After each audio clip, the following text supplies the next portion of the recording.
Who's the best player in the NBA? Oh, still Kobe Bryant. Really? Why? Because you never know what you're going to get. Call me Mr. Clutch or Mr. Automatic. I can post them up, or tomorrow go get the alley. I'm going for the ring. I'm going for the ring. I went to Beijing and came back. What up, though? This is episode 199 of the iHeartMikoPodcast. Hi, everybody. I'm Miko Grimes. Joining me today is looking like my damn near co-pilot most of the year. Hustle is back to join me. What's up? What up, y'all? I know what time it is. Yeah. Got the right guy for the job. Yeah, so we were supposed to record on Friday, and I'm going to just tell everybody what happened. So I got a new batch of weed from my Connect, and 5 different strains this time. And I fucked around and mislabeled one of them. And it was my go to sleep weed, and I put it as my active weed. And so I would smoke after 8 and went to bed, and then I would pass out. Like I would just be out for the night. And it happened 2 nights in a row. And I had to figure out like something is not right. You know, like I felt like somebody had slipped me something in my weed. It just wasn't right. And so then I figured out I had labeled those 2. I got those 2 mixed up. So that was my fault. I blame myself for this. Hustle while we record. I'm taking it how it come. I know you ain't. I just know if it was me, I could be 5 minutes late. You can't be 5 minutes late. You got to be on time. You laid up as a pussy the last. Totally forgot you was recording. So that was like, you know what I'm saying? So just cut me some slack this time, okay? It was a drug overdose. I was in a drug-induced coma, and so they finally decided to record on Sunday. And then I FaceTimed you to tell you that Kobe Bryant was killed in a helicopter crash with his daughter. And I didn't know at the time that there was 9 people total that died in the accident. And we planned on pushing it back to later on that night. But as the story kept developing and everything, like I just really couldn't record. I couldn't do anything. Like, I really didn't do anything except just hug on Aiden and just lay out and kiss all over him, lay on him. Like, I let him stay up till 11 o'clock at night, like, just doing dumb shit. Like, I just didn't even want him to go to sleep. Like, I just was like, oh, my God. Like, I couldn't imagine, you, as a parent, you never want to bury your children, but... And I know that Kobe, we're going to get into a lot of Kobe's stuff, but my first initial reaction to that was to think about his wife, because she got to bury her husband and her son. Like, it just made me like, question everything. Like, I was just like, wait a minute. Like, you know what I'm saying? Like, I just started to just think about my life and think about how I'm moving. I was going to LA this weekend. You know that? Yeah. For the Super Bowl. And I just said, you know what? I'm going to stay here in Florida. I'm going to spend the weekend with Aiden. I'm going to just hang out with him. And it just made me want to just spend so much more time with him, because you just never know when those memories that you have, like, you're not going to be able to make them anymore. Yeah, they say close death make you think about your life. Period. That's just what it is. When things like this happen, it make you think about things. Yeah. That's 13-year-old daughter. Like, that means any person with kids is feeling a different type of way at the moment. Period. Yeah. Because that's different. Yeah, and it's driving me crazy, because there's like these conspiracy theorists that are hitting me up and saying, oh, this was a setup. They did this on purpose. Kobe was becoming too big. He was hurting Monsanto's profits. He was you know, just had he was just too big of a person, and there was plenty of reason to take him down. They're saying that somebody did something to the helicopter, and the pilot might have been on, and all this stuff. And I'm a firm believer in a lot of bullshit does happen, you know, to cover up a lot of things. But I just feel like sometimes you just gotta wait before you start saying all that shit. Sometimes you just gotta let everything play out. However you want to feel this. You can't do that when there's people involved, because these are actual families, actual people. So when you start doing that, it's like you're playing a different kind of game. And I understand that everybody's not grieving Kobe Bryant's passing. I understand that. I get it. If you didn't know him and you feel like, why are we all sad? Why do y'all care? Y'all didn't know him.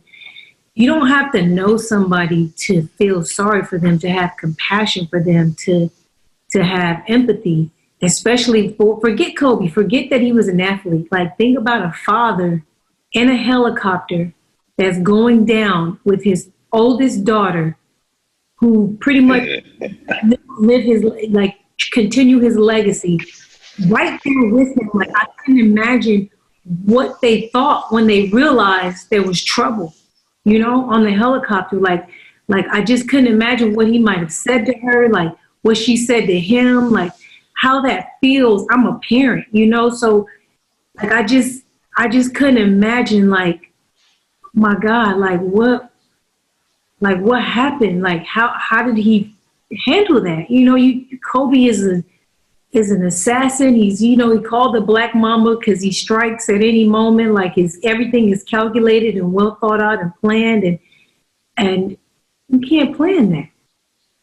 There's nothing he could have done, you know. And so I'm like, how could you not feel for that moment and those people and their family, regardless of knowing him, regardless if you care about sports, if you're a Laker fan or not even a basketball fan at all.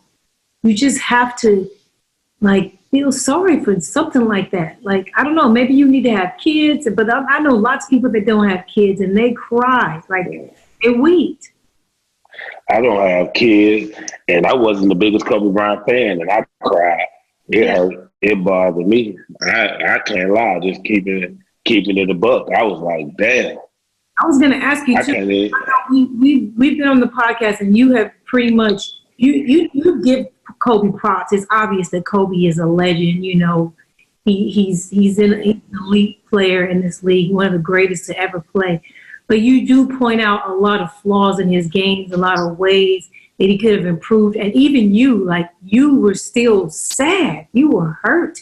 And it has nothing to do with fandom. It's just a sad situation. It just when he impacted kids and people's life. When you think about the impact that he had on the game of basketball, all my friends are Kobe fans. You know, like every one of my friends are Kobe. Is like, I know the impact that he had on the people on the game, and then how he changed his personality, like, and just like morphed into a whole nother person after the game and made people start liking him. It was just, it's different. Like he's supposed to have an imprint on the game of basketball for the next 20, 30 years, you know, doing things. He had the Mamba Academy. He had like, everybody know that's like, he was in people's lives currently right now that's in the game. Like, he was in their life. Yeah. You know what I mean? That's just different. I saw an interview he did. It was like one of the first Laker games that he'd come to this year. And the reporter was like, why haven't you been coming to games? You retired in 2016. This is on your third game. And he said, I had given basketball and this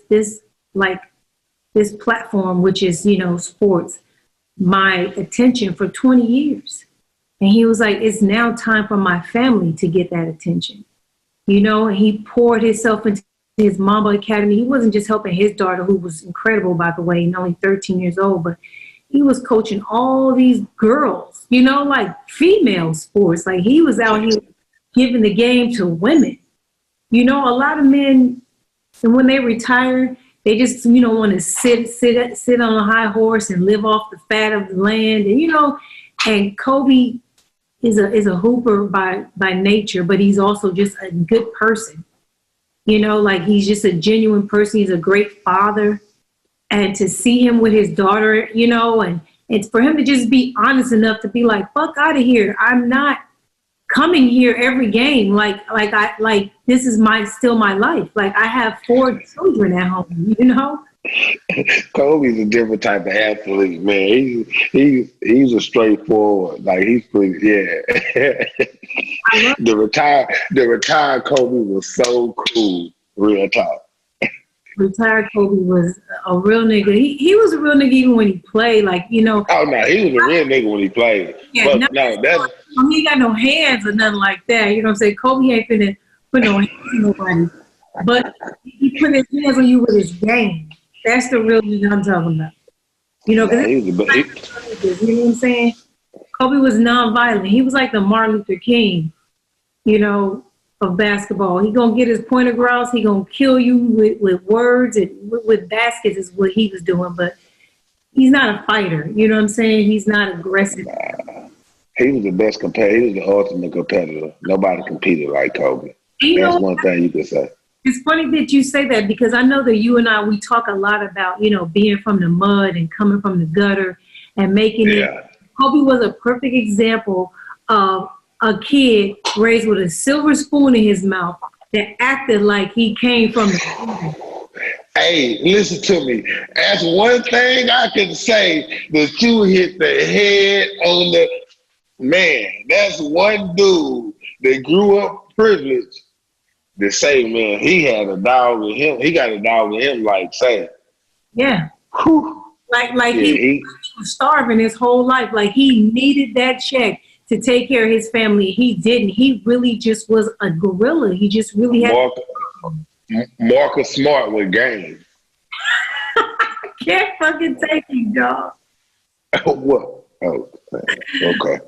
Marcus Smart with game. No, Marcus Smart like he might swing on somebody. What you think?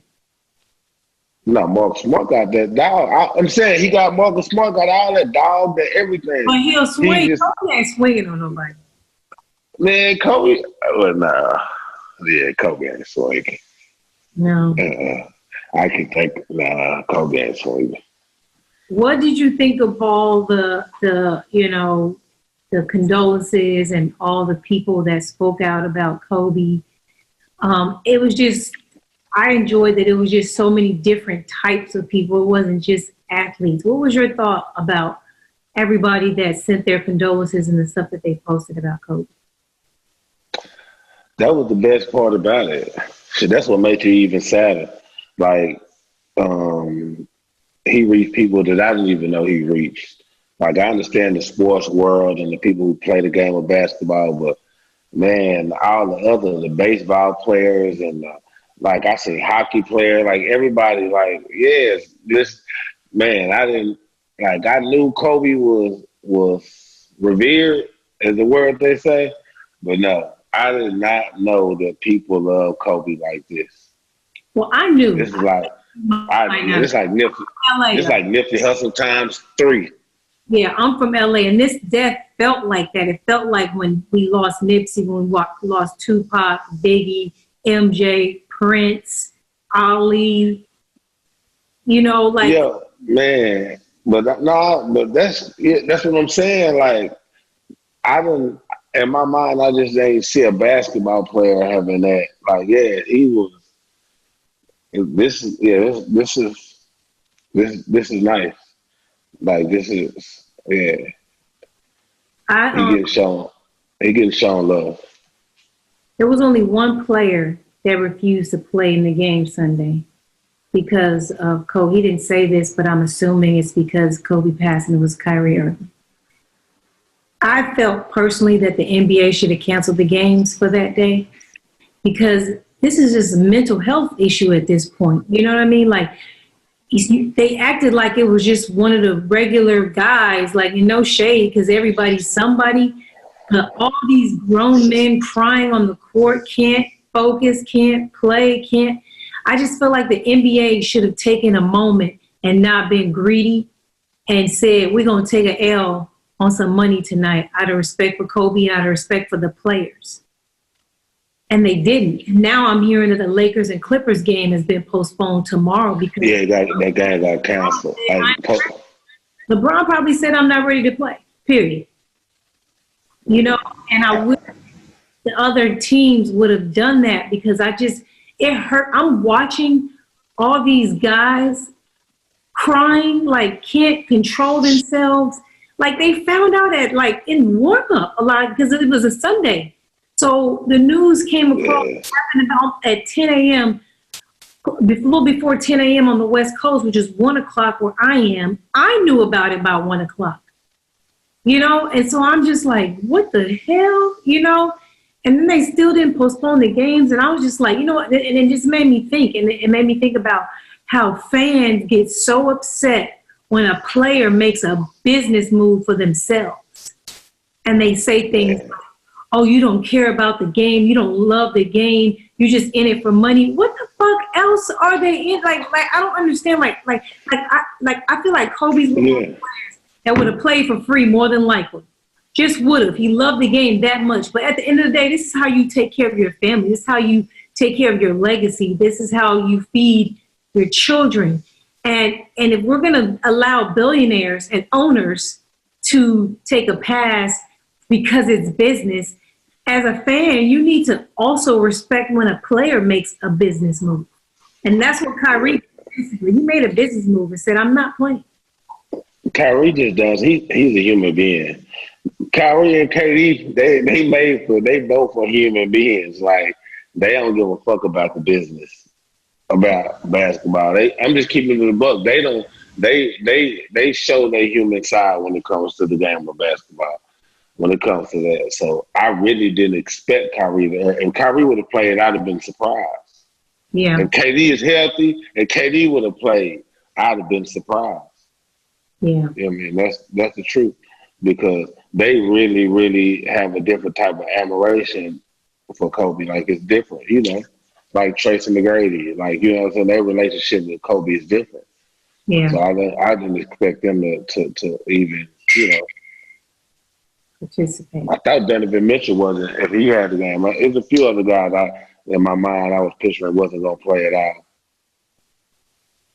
Well, shout out Kyrie, man. I just feel like it should have been across the league. It should have just been a day to just mourn, to allow everybody to cry, to allow parents to go home and hug their children. You know, people on the road trips, possibly just go home. Because that's all I wanted to do. You know, I was a pro hooper and now I'm a parent. And that's all I wanted to do Sunday was hug Aiden and just be. I wanted to ask you your favorite Kobe Bryant moment. Do you have one? Oh, hell yeah. Oh, my favorite Kobe Bryant moment. Well, I got two. Okay. I can't even lie. I love when he played against Indiana. When he hit the two jumpers and he went back down court, telling everybody, hey, calm down. Calm down. Oh man, I got this. Like, oh man, I can't even lie. I ain't like Kobe, but I was like, this a cocky mother. But oh man, this is hey, he got that. Like that. If you put in the work, if you've done all the work, you're confident in yourself and you believe in yourself. Yeah, that was one of my best. That was I can't even lie to you. I was excited. That was one of my best. That's one of the moments Kobe got me excited. Yeah, I can't lie. What is your other one? Oh, my other one? Oh man, the other one was the 81 points. Like the 81 points was, man, listen, the 81 points made me think about Larry Bird. Okay. I got excited because players now be trying to act like they don't play for stats. They be trying to act like they ain't trying to get stats, so they ain't trying to get. Larry Bird used to tell you, I'm trying to go for 50. I don't give a fuck. You know what I'm saying? And you can tell that game, Kobe was like, I'm shooting this bitch every time. I'm trying to go out. I'm bugging. Because they was blowing Toronto out at one point. They came back and took it. He was go. I was like, hell yeah. I'm on the NFC like, is he gonna miss? Is he gonna? Oh yeah. Those my two. But and I like that game against San Antonio when he had like 44 against Bruce Bowen that one game against the Spurs and like Kobe stopper. Yeah, when he went out against Bruce Bowen, he had like 44, like probably like 15 rebounds, whatever. Because Lakers and Spurs used to have some classic series. Yeah, and that a big reason for that is because Tim Duncan is arguably the best player of that era, that generation is what people would argue because of championship. Yeah. Because of stats. It was out of him and Kobe and Shaq. Yeah. Those was the guys. You can't go wrong with any of those choices. My favorite Kobe moment was 2011 when he came to the Drew League. LA? Yes, let me tell you. So you was there? Yes, I was in town. 2 weeks before that, LeBron came. And LeBron played like in a real game. What Kobe played in wasn't a real game. Let me explain the story. So LeBron came and played. A lot of, pros came because the lockout was going on, And so a lot of the pros that didn't normally come, all the LA pros play in there. The Hardens, the Swaggy P's, Gilbert Arenas, Darrell Wright, all the LA niggas, DeRozan, everybody plays in the Drew League. You just grew up playing there. I played in the Drew League. I coached in the Drew League. I worked at the Drew League. I've done pretty much every job you could think of at the Drew League. Working the snack bar, and then I did sports reporting from there last summer. Like I've been affiliated with the Drew League since I was 18 years old, and I'm 44. So I've been around the Drew League before, and LeBron came. So I was like, oh my God, you know what I mean? Like I was pumped, and it was at Washington. What? Yeah, and so the rumor how it goes is. LeBron came and people was just mad, like, Kobe, how the hell you are LA basketball, and you haven't come to the Drew League, and LeBron came and played, Beijing really just wants to be the show, the star. You hear all this shit she doing in the background, she was playing, look, she's full of shit right now. This interview. Do your thing, Beijing. Anyway, and so, I heard, because, I know everybody from the Drew League. I know Dino and everybody that runs the league and everything. And so when I came to see LeBron, I heard that Kobe, there was a bunch of people saying, like, on social media, like, atting Kobe and like, yo, why you haven't come to the Drew League or whatever? So he tried to come to the Drew League, and it was a championship game. It was a Saturday, the championship game. He wanted to just play, like, just throw me on one of the rosters. That's not how the Drew League works. Like, it's taken very serious. Ain't nobody gonna just let you come in and hop on a squad. Like, you have to have played a certain amount of games just to even play in the playoffs, And so the fact that Dino and them said no was like, that made the Drew League like official. It's like, nah, even Kobe can't just run up in here and get a game in a championship, So they did a game, like open run, but a staged open run where they had like NBA players and everything. And it was on a Tuesday, and they tried to keep it quiet, but of course it got out. So everybody was there, packed, standing room only in the gym. Nigga, it wasn't even a real game, first of all. So Kobe didn't even need to play the whole game, but he played the whole game. And hit a buzzer beater. Because everybody see that last buzzer beater. They see that on Harden. Like, oh, he gave Harden 45. I'm not going to let DeMar DeRozan get out of this. He got to hold some of that 45 as well, my nigga. So both of them got it. DeRozan and Harden got it. Oh, both of them got it. They was on the same team. Yes. Who was on Kobe's team? Oh, it doesn't matter. It doesn't matter. Kobe was Kobe. You know what I'm saying? And just for him to come to the hood, that game is in the hood of hoods. The gang banging is hood of hoods, standing room only, and they was gonna like do the game like in a big arena or something, rent it out, and, do it right. And Kobe was like, nah, where everybody else playing, that's where I'm playing. And he was so nice in the locker room, taking pictures with everybody afterwards. Like, just when he hit the buzzer beater, it was just like, wow. Like, I just couldn't believe it. Like, of all the people that I've seen at the Drew League, and I'm a big time LeBron fan, Kobe pulling up in there the way he did for no reason. For no fucking reason at all, and took the game dead serious, like it was game 7 in the finals. That's how he was playing. And just barbecue these young niggas. And I was just like, wow. Like it was just great to see him playing like that, to see the crowd. Like, it was free. You know what I mean? Like, it was free? Drew League is free. Oh, yeah, I know that. Dope, then. It's one, and it's first come, first serve on the seats. It's bleachers. I'm going to some games this summer. Yeah, you've been missing out. I've been telling you. The Drew League is people say Rucker is everything. I don't know. I can't really tell. I don't see no NBA players wanting to go play outside, dog. None.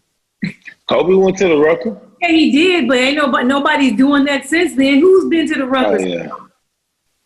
I mean, these new age cats do they even play in the Drew League like that? Yes. I don't know. They all do.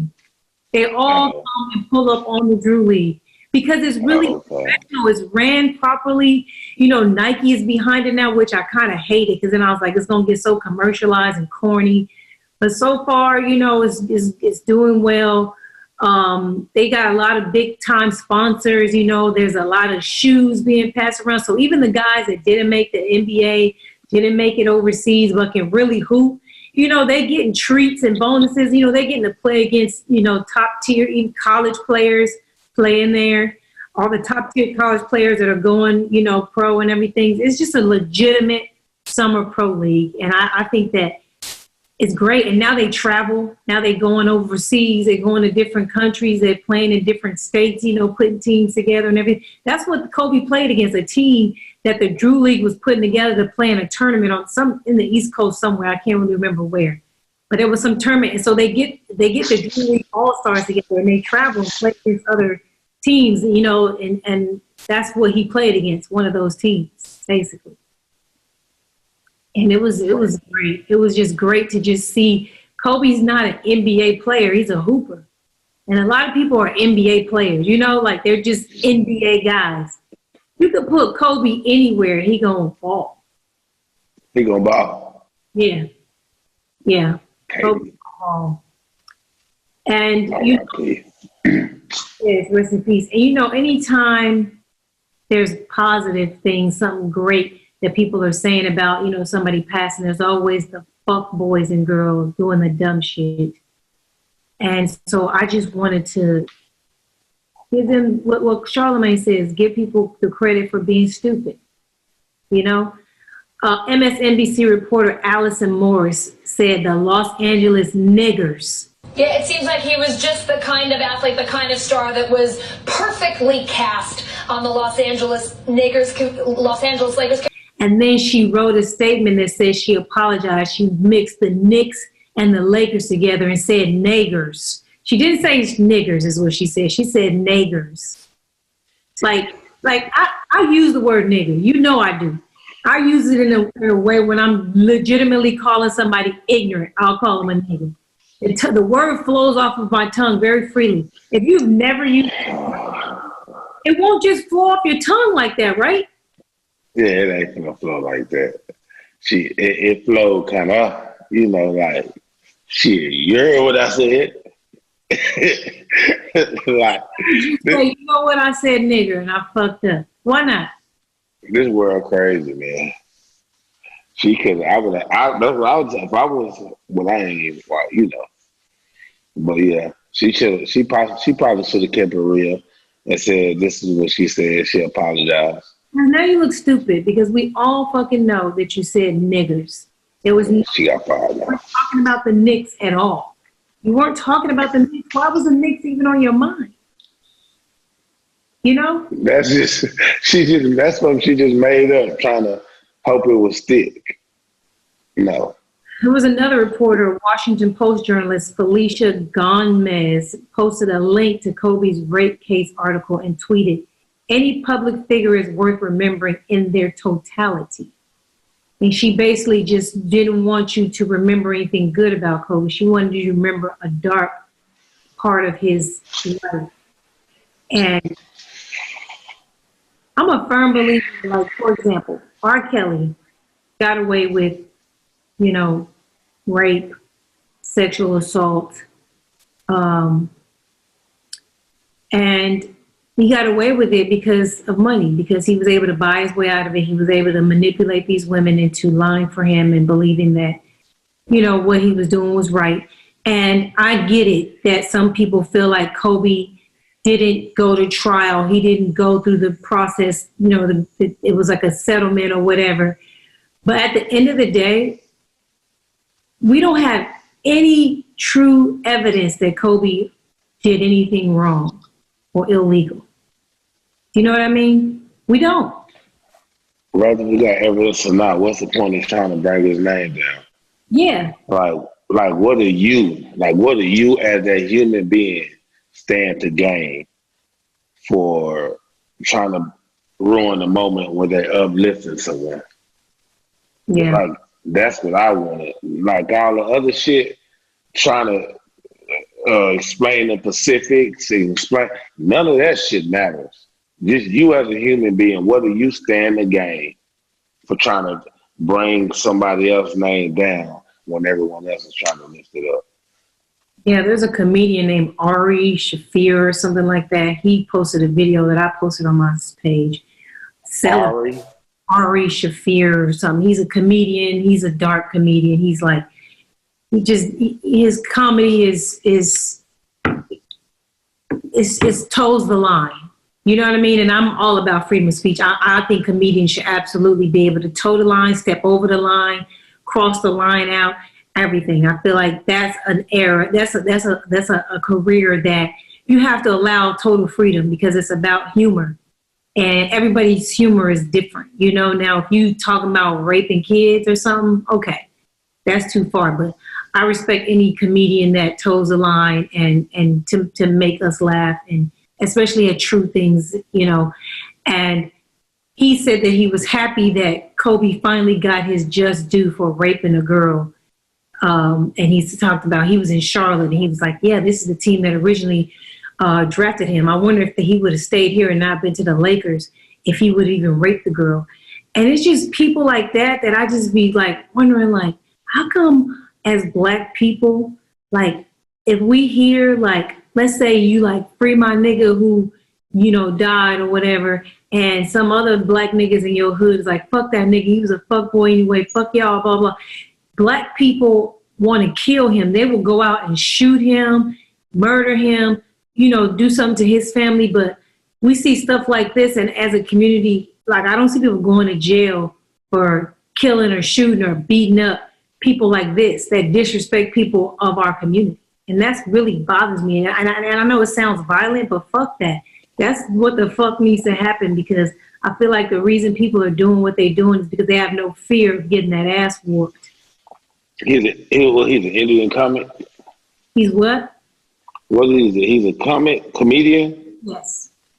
He's Indian? Jewish. Oh, okay. Yeah, so you know, wow. He feels like he can do anything. And I just feel you know, I sometimes I just really like, I'd really be like, man, if I wasn't so famous, if I could just be rich, but not like known. Do you know how many people I would be paying to just go smack the shit out of some people for the bullshit that they do? Like, I'm with the shit. Yeah, like, I just don't feel like going to jail because people can't keep secrets no more. You can't even like pay a nigga to go pistol whip somebody and they don't want to put it on the gram. You know? They record everything now. Yeah. Everything. As soon as they get in front of the man, and they gonna tell you the one asking to do it for a quick $1,000 for a stack. You know what I'm saying? Like, now you. You know, It's crazy. I really just want the internet to break one day. I want the purge to happen. The internet to just be broke for a whole nobody. And we just go on a purge. Who would you go get on if we had a purge, a 24-hour purge? Who would you go? And the camera was off, everything. Man, Ooh, man! I gotta go get a person. Oh, I don't know, a group of people. I don't fucking know. Who would you really just be like? You know what? If it's a purge and I could get away with assassinating somebody, who would you want to off? I don't have nobody. I just want to off. Man, that's some crazy shit. I haven't thought that for in life. I got a list. Let me tell you. No. Miko, we don't want to hear the list. Miko. What? I mean, it's not like I could do it. You know what I'm saying? It's not like. Yes, it is. You can do it. I'm not going to jail for none of these motherfuckers. Is you crazy? Okay. I'm not. No. Who on your list? Trust me, I would have been. I can't run down the whole list, but at the top of the list is that bitch ass cop that tackled me from behind that I got arrested for no. Oh yeah. And lied. He at the top of the list. All NFL owners is on the list. All 32 of them hoes is on the list. Trust me. I will be calling niggas in every single day. I got a couple racks on whoever can get the owners.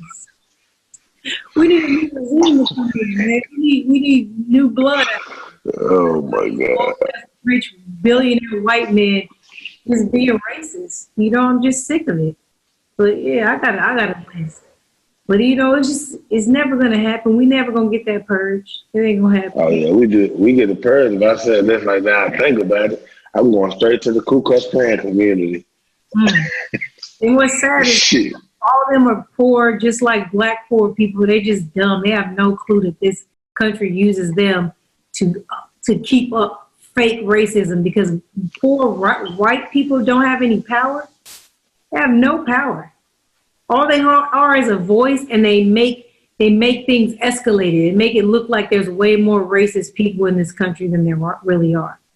You know, it's just, they just have a bigger voice. They're louder, you know, and just dumb. They're just dumb. I think it's the media. Yeah. It overshadows a lot. Only 4 people that burned Nike gear, and they blew those 4 stories up and made it like it was 4 million people. That's what the media does. They brainwash you into believing whatever narrative that they want to paint. The Grammys got to catch some slander too, because although it was the passing of Kobe, the Grammys took place and the Pro Bowl, which I watched neither. But the Grammys had the audacity to tweet out to stay away from the Staples Center because the Grammys was about to start. Like, nigga, is y'all fucking high? Nigga, that is the house that Kobe built. What's wrong with y'all? Like, what's wrong with people? The Grammys was at the Staples Center? Yes. Oh, yeah. What did they think was going to happen? Did everybody come? Yes, it was packed. It was packed, but they, of course, shuffled all the people off to the one side, like, oh, we can't have all this. You know, but just Grammys, shut up. Shut up. And rest in peace to Nipsey Hussle as well. And I'm just going to say this, and I'm from LA, and I love Nipsey. I'm pretty sure I love Nipsey more than Kobe Bryant. That's just keeping it a whole entire buck. And that's mainly because of the man he was, not the rapper. Kobe was becoming that type of man.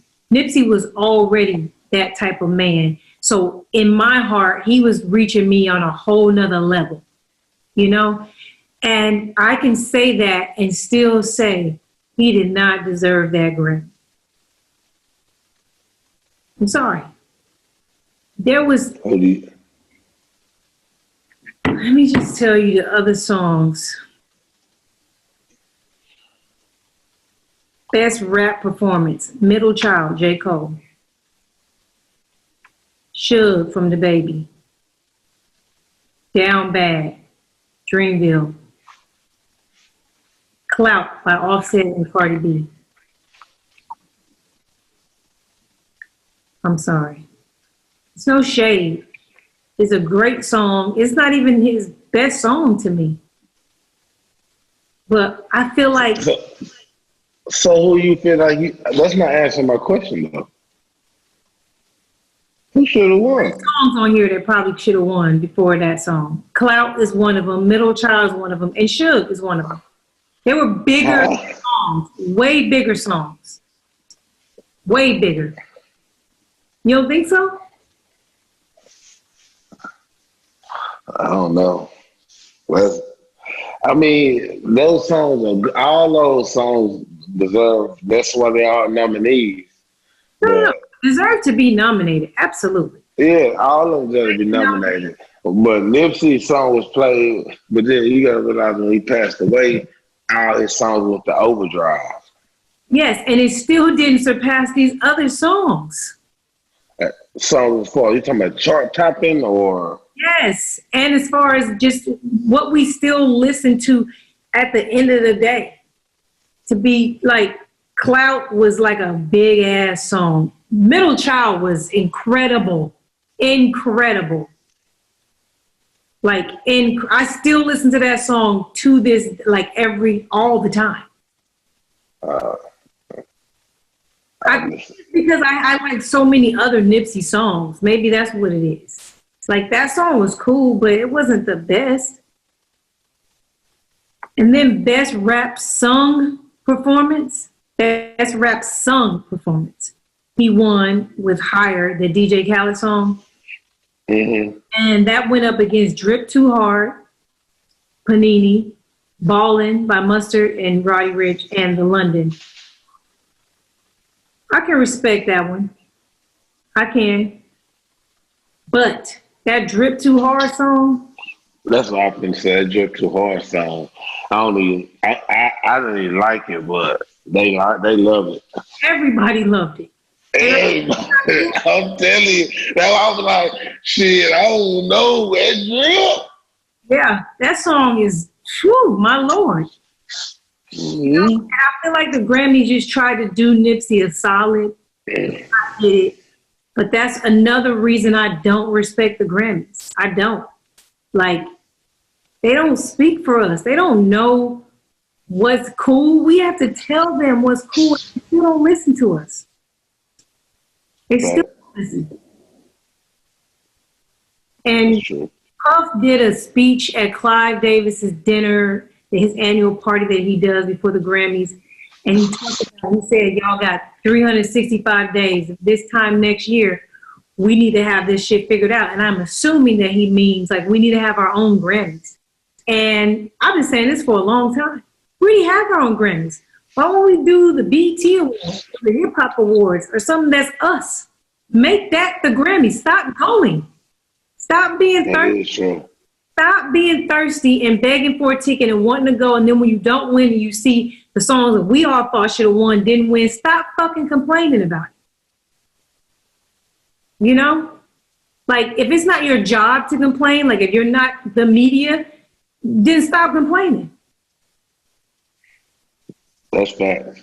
You know, do something about it. You can't complain, man. You in the go ahead. You in the do something about it category.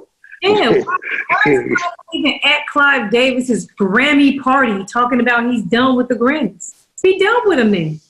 If y'all really got beef with the way things are going and you are hip hop and you are music, why don't you do anything? Same thing with this Rock Nation brunch. Oh my God, I get so tired of it. And then people are like, you either on one side or the other. You're on the side of the people that are like, oh my God, I wish I can get in. I want to get in. Who's there? What were they wearing? Oh my God, this is the best party ever. Or you're on the other side of it where you were like, I don't give a fuck about it. And then people are like, oh, well, the only reason you don't care is because you weren't invited. You're mad because you weren't there. And I'm just thinking about what actually happens that I would want to be at this brunch. Like, is there business moves being made? Like, why is it that Jay-Z and Puff don't have something together yet? Like, what y'all waiting on? Why y'all not training people bringing them up the ranks that we could see that y'all like, okay, this nigga, I'm teaching him the ropes of the business. This is going to be the next mogul.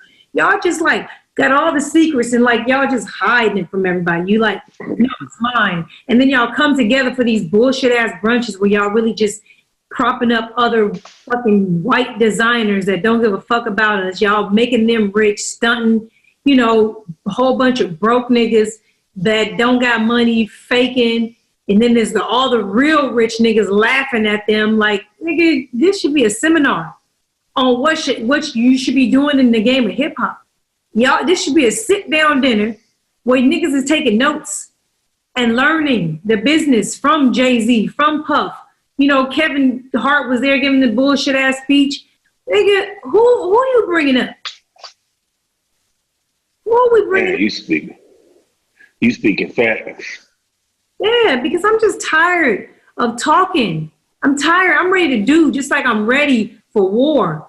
I'm ready for peace too, if that's what we're going to do. I'm ready for whatever moves we're making, but just sitting in a room together in a whole bunch of designer clothes, not talking about nothing is pointless to me.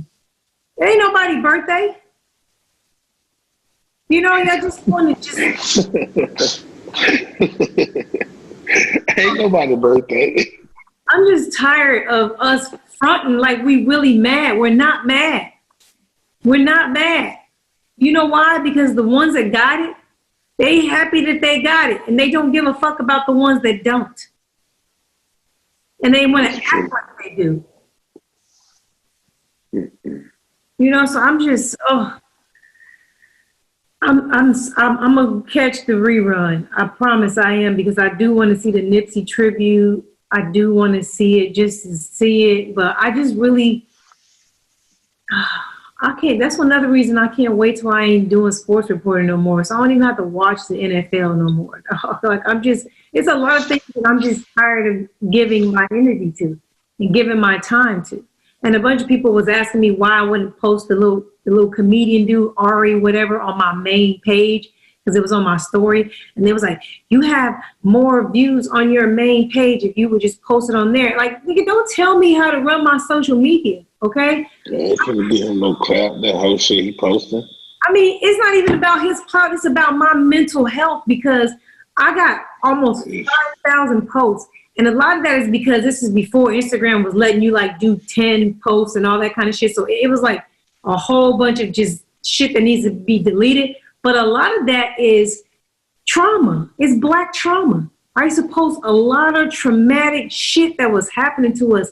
And every time I like to go down my own timeline and look at my shit. And every time I would go down and I would see all this trauma, it was just making me angry, making me sad and depressed all the time. So I don't want all that on my walls all the time. I don't. I get it.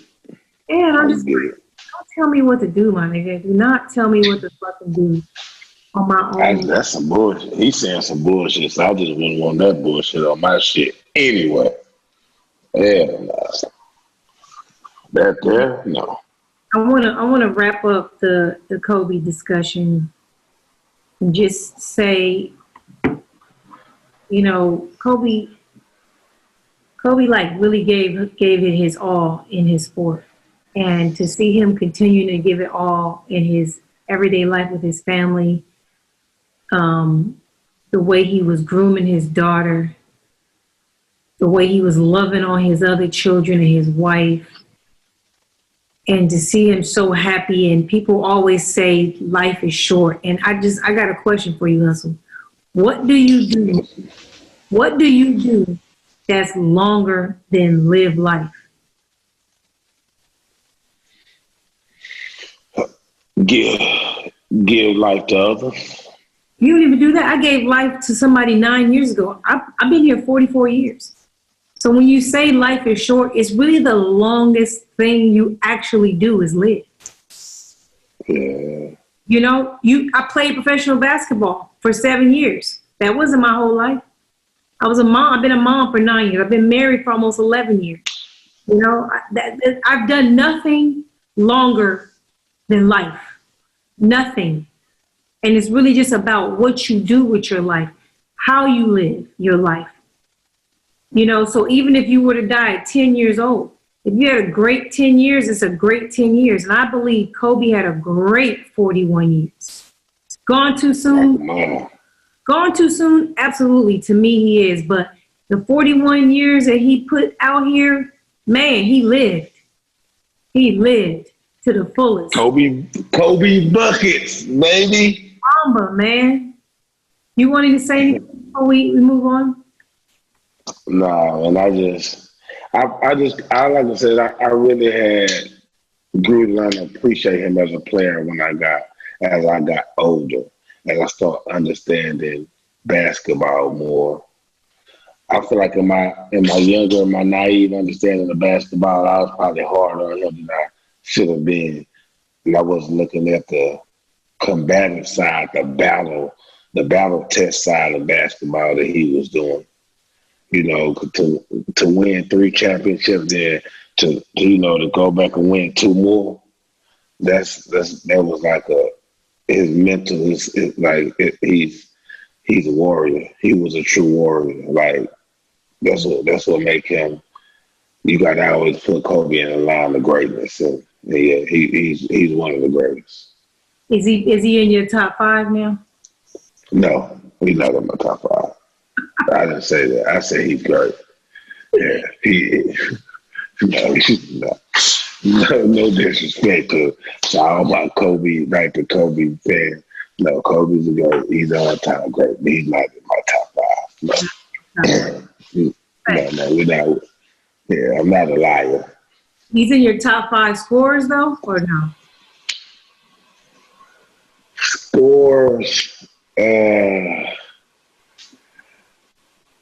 Yes and no. See, that's what I'm saying. See how you do? You being real. And see, I had to think about this because, you know, in the sense of his regular season performances are awesome, but his postseason performances, you know, I guess as a regular season scorer, let me see, you got Michael Jordan, you got Kevin Durant. Yeah, Kobe out here in the top 5. I'll put him in the top 5. Yeah. What do you think about him being in the top 5 scorers and LeBron just passed him in scoring? He's now 3rd on the list behind Malone and Kareem. What did I say about LeBron or what I say about Kobe? LeBron as a scorer. Because that's the thing that he takes the most knocks on in his game is that he, you know, he passes too much. He don't have that dog in him. He don't take LeBron got dog in him, man. That's just the media narrative they push in the negative. It's just being honest, LeBron is the best flawed superstar we've ever seen. He's the biggest flawed superstar we ever seen. But his IQ is so high that he knows how to cover up for his flaws in ways, in most situations. Where most guys like Russell Westbrook, James, they don't know how to cover up for their flaws. It's like they mental get the best of them or something. They get too overeager or whatever it may be. They don't cover their flaws well. LeBron knows how to cover his flaws most of the time, and most of the time when it matters most. Okay. I thought it was real eerie that happened like the day before. You know, he announced them. No, I thought that was super weird. We was talking about that. Even LeBron said in his interview. Did you see it when he was talking about it? They were in Philadelphia. Yeah. And that's a team. He was like that. LeBron was like, that's the team that drafted him, and you know, he was just saying that's where he's from, and that's where he got the shoes from him, and yeah, that was kind of good. I wasn't thinking in the eerie sense. I was thinking in the more of a breath of fresh air, like achievement. Like I'm happy Kobe got to see it. I'm happy LeBron got to pass Kobe while Kobe was still living. Yeah. That's what I was thinking more so like at least they got to share that together before he passed away. Yeah, I the NBA always seems to get things right. NFL is always fucking up, but the NBA got it right. They announced already that Kobe is going into the Hall of Fame, obviously first ballot. You know what I mean? And so for me, for him to pass that torch, it seemed like he just officially finally passed the torch to LeBron when LeBron passed him in scoring. And I love to see them together and tweeting and communicating because everybody wants them to hate each other so bad. Just like people that are LeBron fans can't like Kobe, and people that are Kobe fans can't like LeBron. It's so weird to me. Like you should like both of them and also understand that they're two completely different ball players. So comparing them is kind of dumb if you think about it. But they got it right, and the All-Star game is coming up, and I suggested just on my social media that they should wear 8 and 24 in the game. I think that would be great. I think that, the teams will, one side all wear 8s and one side all wear 24s will be incredible, a great way to pay homage to Kobe and just the NBA to do what's right. Because we didn't just imagine if Michael Jordan passed away. Like, come on, you know what I'm saying? The NBA would move mountains to make sure that it was done right. And I feel like Kobe should be up there. He should be up there, as one of the reasons that something dramatic happened this season. And that would be a great way to just pay homage to him. And with that being said, I wanted to ask you what you thought about the NBA All-Star selections. Let's start with the West. Okay. Now, I had a screenshot somewhere. I don't know where it is, but I'll put it up for you. I got it right. Did you see? Oh, here we go. I got it right here. It's not the screenshot, but I got the rosters right here. I want you to pull it up too, though. So you saw on the West. Now, before we get into all this, what is your opinion on the All-Star voting and the starters being no longer positioned or a big man, small forward, power forward, guard, as opposed to the best 5? Whoever got the top 5 votes starts, however we mix it up, because that's kind of like how it is at Open Run, and that's really what the All-Star game is Open Run. It's like LA Fitness. Niggas picking up 5. You don't need a center if you got LeBron on your team. You see what I mean? Like, there's just certain things you don't have to have. What is your opinion on the way the All-Star is being voted and the way players are getting in? I don't really have a problem with the way they vote, man, because it's the fans got to say, and fans are going to be irrational at times. That's why they're called fans. It's fandom. And they spend money on the game, so they got to have a say. So it's going to be some irrational shit going on when it comes with some irrational fans, but they love who they love.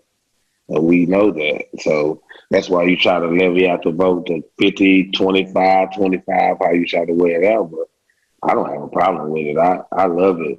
Because we get to, from a marketing standpoint and everything, you get to see what the fans like and what they want. So do you agree with the rosters and who was picked? The West is fine. I don't have a problem with the West. I don't think anybody really, really had a problem with the West. I think that everybody kind of agreed with that. There was some people that was kind of questioning whether Brandon Ingram should have been in a position or whatever. To be a starter? Not just to be higher up, because he's playing well. He's doing better than I thought he would over there. But I knew he was going to be great. That's not an issue. Are you serious? Okay. Well, I knew he was going to be great. Like I said, I know what kind of player he is. He can do everything. He's a 5'2" player, so and he's aggressive. He likes contact. So I knew what type of player he would be. So we kind of are cool with the West, right? The starters. You're talking about the starters, correct? Yeah, starters. Oh yeah. The West starters I'm perfectly fine with. So what's your problem with the East? Because a lot of people have problems with the East. So I want to hear what your issue with the East is.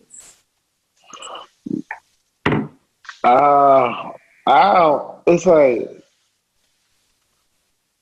I feel like Jimmy Butler probably should be starting somewhere there. Over who? It's not that I have it's not that I have a problem with the East. It's just that I have a problem with the East. I don't have a problem with Trae Young is my guy. He puts up astronomical numbers. He's a damn good player, and the fans love him. He's good for the NBA. Yes. But right now, he shouldn't be starting, man. Jimmy Butler should have that spot. Is your reason for this the same as most people in saying that the Hawks are absolute garbage, and that's why?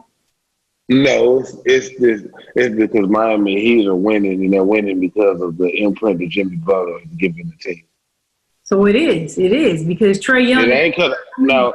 I expect Atlanta to be trash because they're a young team all the way around. Mm-hmm. So they got a young John Collins in this second, third year. DeAndre Hunter's a rookie. Like they got all young guys in every position. Kevin Huerter with his second, third year. They young. They center. Like I expect them to struggle because they're young. But Miami is like got the best home record in the NBA. They won the best. No, and nobody expected that. And it's because of Jimmy Butler, the input he's put on the team. If you look at the game, he let those guys shine. He ain't out there trying to shoot 30 times. But man, he'll let Dunn go off. He'll let Duncan go off. He'll let Hero go off. Y'all play y'all game. He empower them. He's showing you that he's a leader, and he's the reason that Miami. If you take Jimmy Butler off that team, they're in the lottery. Well, I mean, of course, he's the star. He is. Yeah, so now some people you could take a superstar off their team. Like you could take Kemba Walker off Boston, they still gonna win. Do this with you because I already know where you're going with this. You finna try to take a shot at Kyrie and say that. No, I was saying Kemba Walker. I'm just giving an example. Like Kemba Walker is starter. He's a superstar. You could take Kemba Walker off Boston. Boston's still gonna be good. I'm just saying that Jimmy Butler has changed. Nobody in the world probably looked at Miami and said, Miami going to the playoffs. They were like, they need to trade for Chris Paul. They need to try to get. Nobody looked at this Miami team and say, Miami going to the playoffs. I mean, but if you think about it though, Hustle, it's going to be 8 teams in the East going to the playoffs. And just keeping it real, the Heat ain't going nowhere. They're not going to the Eastern Conference Finals. It don't matter about that, but we don't know. Oh no, we don't. Just the fact that they're going like shit. Carl Anthony Towns can't even make the playoffs. Yeah. You know what I'm saying? You look at team. You know what I'm saying? There's certain. It's like now you gotta.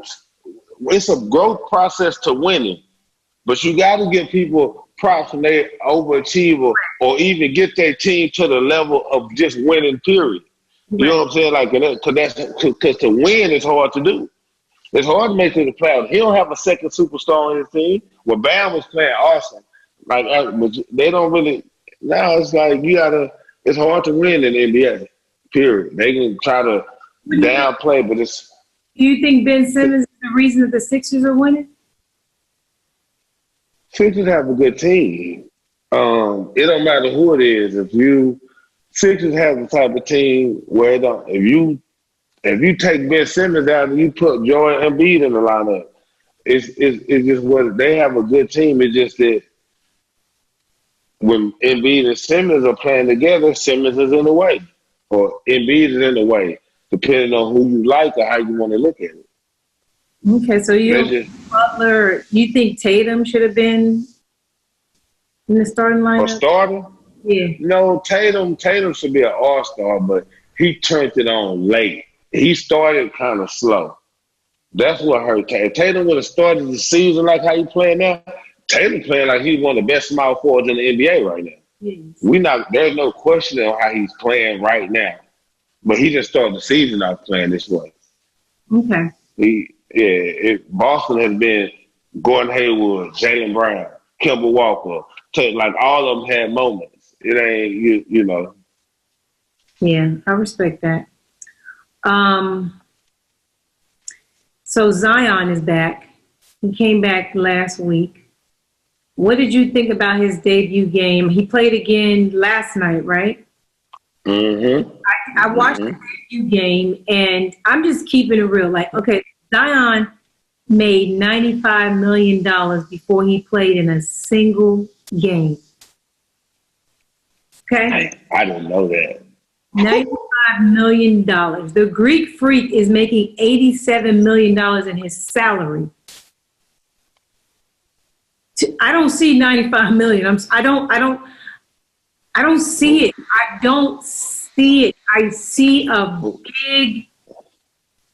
big, strong basketball player, but I don't see greatness. What was you watching? I mean, I'm just asking you a question. I know he's just getting back into the flow of the game. No. What was you watching? I was watching. No, you couldn't have been Miko. No, Miko Renee, listen to me. I'm just telling you. I'm talking about the first game back. I don't care. Any game. Go ahead. Any game. No, that shit unfair. Does he have a jumper to you, in your opinion? I don't know. But he don't have to. What do you mean he doesn't have to? Oh, man. Just like Ben Simmons don't have to have a jumper and he can do all this shit he doing. I believe that Ben Simmons is not being looked at as the person that's going to take over the face of the NBA either. Oh, yeah. Oh, no. Listen to me. No. I watched, like, no, he looked like a matchup problem. Just like, man, he looked like LeBron James. No, I'm telling you, he like LeBron James 2.0. No, I don't see that at all.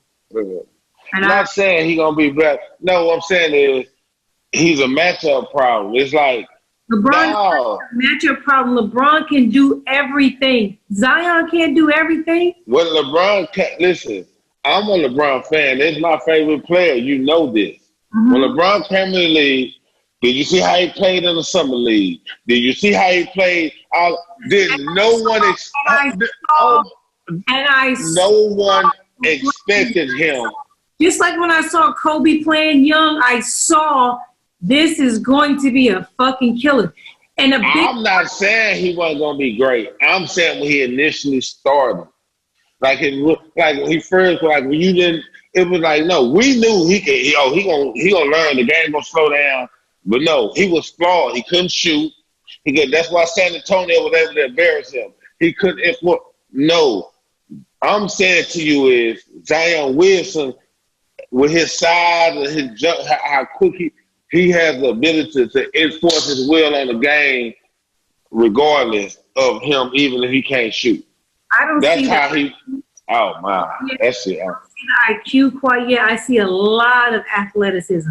You see that pass? The way he passed? I'll pass. I'm not trying to shit on the man. I'm not even saying that I'm right. What I'm saying is I don't see it yet. I don't. And I'm going to give him until April. I'm giving him all the way until April because I feel like it's an unfair way to judge him. He's coming off an injury. I never was big. The dunks and all that is very exciting. That is very fun. I am enjoying that. I've always enjoyed that since he was in high school. But I don't see the game just yet. That I'm talking about the field. I'm going to take over the NBA. I'm going to be the face of the whole NBA. I don't see it yet.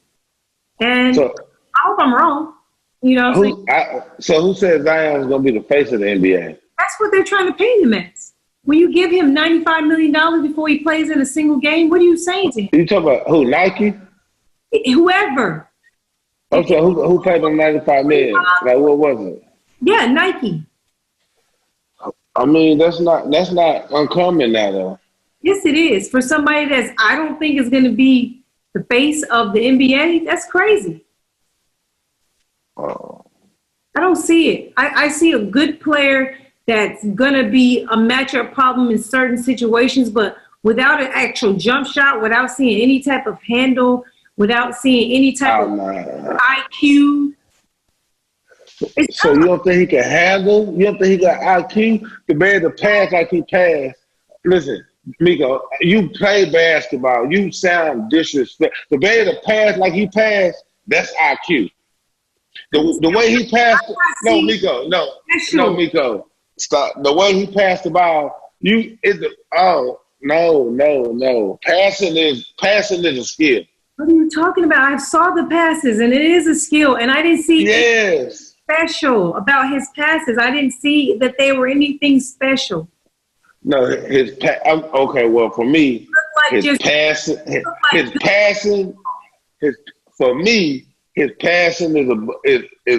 is above average. Is on that level. His athleticism is above average. His What else? His finishing ability is above average. That's athleticism. No. You can be athletic and still can't finish. There's a lot of guys have to learn how to finish. That's sad. He can finish. That's sad. But go ahead. Yeah, it is. I mean, I'm just being honest.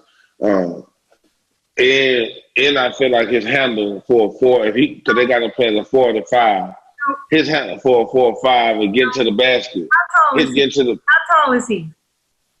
Probably 6'7". You want to call him a forward? 4 or 5. Dribble the ball? Yeah, he can dribble. No. He played point guard in high school. Yeah, it's trash. Now, I don't know what you was watching, but like I said, we're going to see. E-bowing little kids. That's what he was doing. There was no real. I don't know. All I know is he could come back from injury, out of shape, no preseason, no nothing. In every game, he's been uber efficient. That's because he actually hoop. He can hoop. But I don't see greatness. I don't see great. That's what I just don't know. I see a great piece on a team with an actual great player on it. He'd be a great piece on somebody's team. He's never. I don't see him being the piece, the guy. How many rookies you seen come and do what he's doing right now? I'm looking at game. I don't care about how old you are. I'm saying that. I'm not. That's not what I'm asking you. I'm asking you how many rookies, since we've been watching basketball our whole life. Simmons was more impressive to me than he is. Oh, and he can't. We know he can't shoot. Oh my God. We know he can't shoot. Okay. Sorry. No. I would take Zion Williamson if I was picking up. I definitely would. And I know, Miko, you can't do that. Don't say that. I'm just telling you. I gotta see more. All I know. See more. Ben Simmons, it's the same. Listen to me. It's going to be the same thing with Ben Simmons. When the playoffs come and he can't shoot, they're going to lose because of him. Okay. Period. They can act like they want to trade Embiid. We're not arguing about that. Okay. But and remember, I told you when Zion be the number one, once he becomes the number one option, he's gonna be a definite matchup for any. Yes, he's a matchup. I play basketball. You play basketball. I look at him. His feel for the game. Think about 1 second. Think about the league right now. Because you tried to pull this bullshit on me before when we was arguing about Ryan Tannehill and you fucking said that. We talking about basketball, Renee? No, because I just thought of a correlation of some bullshit you said. You said that I have to chill because just because Ryan Tannehill's a game manager, so was Tom Brady and so was Peyton Manning. Nigga, they was young. This is year 8 for Ryan Tannehill. And you going to try to sit here and tell me the same shit about Zion in year 8. You're going to be saying some dumb shit about him not having a handle yet, not having this and not having that. No. No, that's what Ben Simmons don't got in here in year 4. We already know that. Whatever he is. Okay, so no, we know. So no, Zion is, no, he can do everything. I'm going to tell you right now today, January 27th, that I feel this way. And in April 27th, we'll revisit and I will let you know. Okay. And I'm going to tell you right now, on January 27th, in one game, Zion has made and attempted more threes than Ben Simmons. Yeah, that's fine. We already know that about Ben, though. But yeah, I know. Ben got a handle. You still can't check the nigga. He ain't shooting no threes. The nigga Who can't check him? A lot of people can't, because I don't know why he's still scoring like a motherfucker game. Because it's the regular season. Yeah. So Zion should be balling, right? Hey, are you see him? I've only seen him. He's on the minute restriction and still working. Yeah, he should. He should. Look how big he is. That doesn't mean you're great, nigga. It's a lot of niggas that was big and strong and athletic and didn't do shit in the league. No, but none of them was like Zion. I know. He's a unique athlete.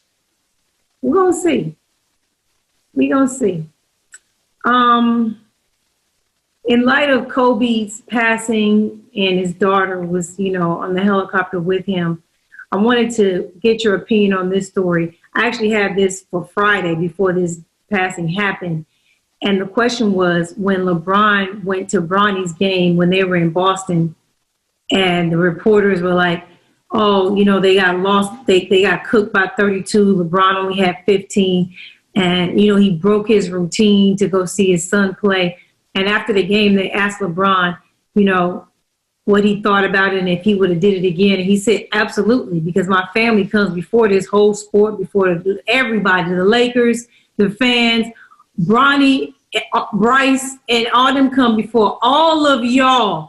And he caught hell for that. Like, people was really mad. And now that we see that Kobe has passed, and now everybody's just like, man, hug your kids, spend as much time as you can, do everything. Do you think that changed people's opinion and perspective on LeBron saying, fuck y'all, I'm going to go to as many of Bronny's games as I possibly can, even if it fuck up my routine with the Lakers? Nah, man, because it's LeBron. People like to hate LeBron, for one. And it's just, it's just shit. It's LeBron. And there's some hateful people in this world, period, too. So people like to hate LeBron, one. And there's just some hateful people in this world.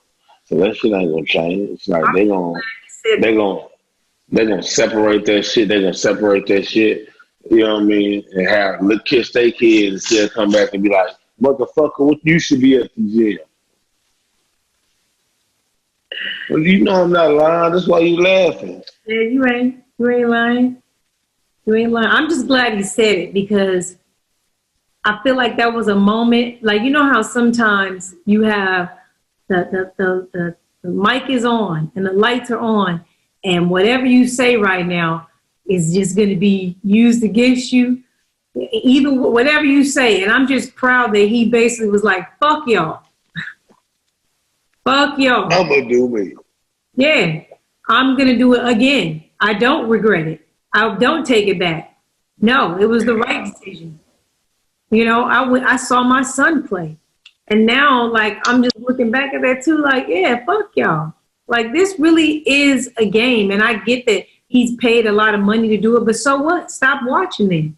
People are always like, I can't believe athletes make millions of dollars and play a game. Then stop watching. That's the only reason they do. That's why they make money. Yeah, nobody wants to watch you burn the fries at McDonald's, my nigga. That's why they don't pay McDonald's employees that much money. Whatever you're doing that's not paying you a lot of money, it's because everybody can do it and no one wants to watch you do it either.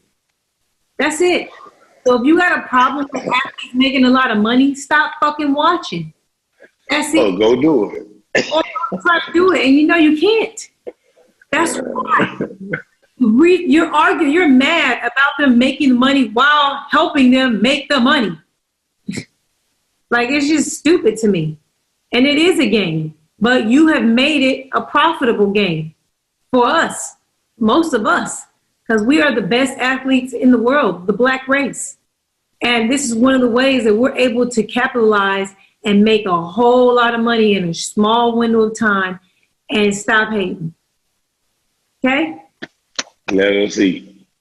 Let us fucking eat off of the reason. The reason we're able to eat like this is because the white man fucking bred us to be super slaves.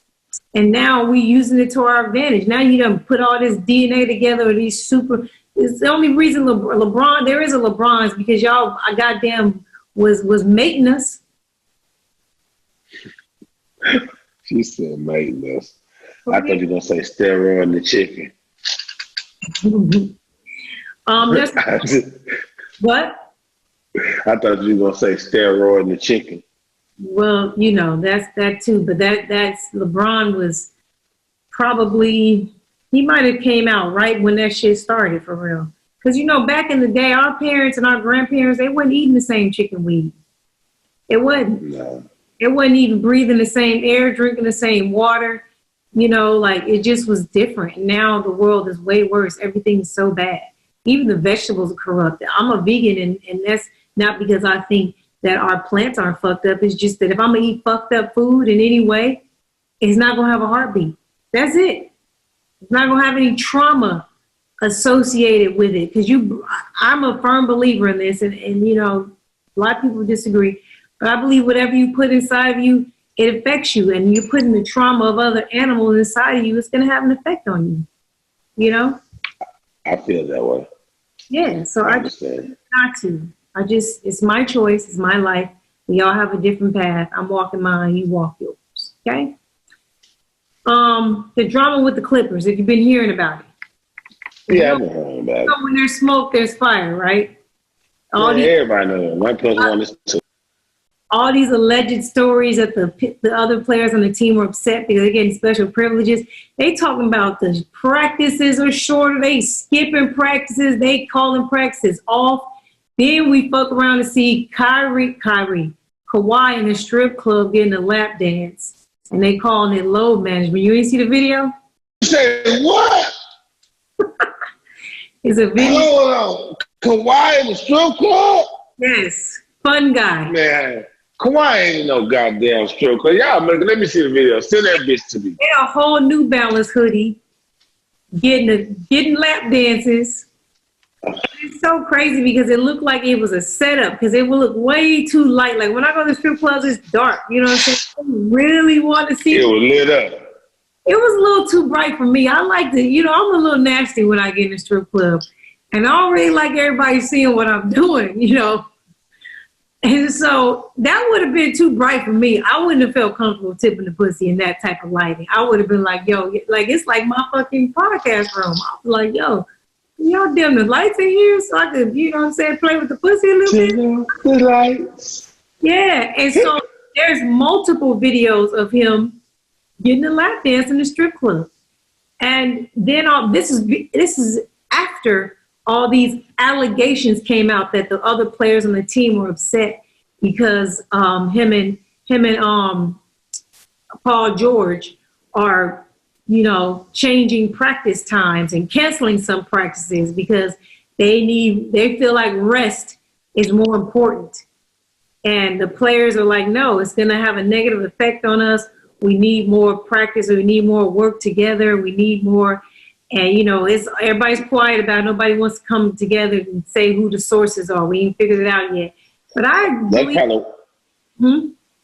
that's probably why Kawhi playing so hard right now. Oh, yeah, because that came out? Yeah, now it kind of like it all makes sense. That's why he's going to eat 30 and 6, 7 straight games. Because they talking shit about them not practicing and shit. He like, I don't got to practice, motherfucker. Yeah, we talking about practice? I don't know. That's what it seems like though when you think about it. She haven't played as hard this late early in the season. I love the drama of it because, you know, the Clippers came across like this whole, like this organization that just scammed everybody. Like, gotcha, bitch. You know what I'm saying? They had all these trades happen and take place. They kept Lou Will. They kept Trez. They were able to keep an important group of guys and still bring in those stars. And it just seemed like it was just a perfect storm. And to see the drama unfolding now, I'm like, yes. Fuck yes. They like everybody else. Niggas ain't with this shit. You know, like I just can't imagine how hard Beverly plays and he cool with load management. I just can't see it. I don't get it. He would act like he was cool. My Trez seemed like the one who got an issue with it. My own competitive baby, like I know who I am. I know who I am. Somebody can remember earlier. Somebody said something in the interview like, "We don't have an identity because we don't practice enough, or we don't do this." And he was like, "I know who I am. I know." I'm like, he was cool, but I know. I think Montrez, like he seems to me as one of the guys that has a problem with it. But he's the hardest to work on the team, so I can understand him having a problem. Yeah, because if you think about it, Montrez, I watched Montrez in the Clippers, and it's not who he really is. When you really want to see who Montrez is, you need to come to the Drew League and watch him play. No, Montrez can shoot threes. He can play like a guard. He can play small forward. He can handle the rock. He can shoot three. He can do all that. He's playing a role for the Clippers right now. Yes, he is. I seen him play in college. I know. I love basketball. I seen him play in college. He can do everything. He's playing a role right now for that team.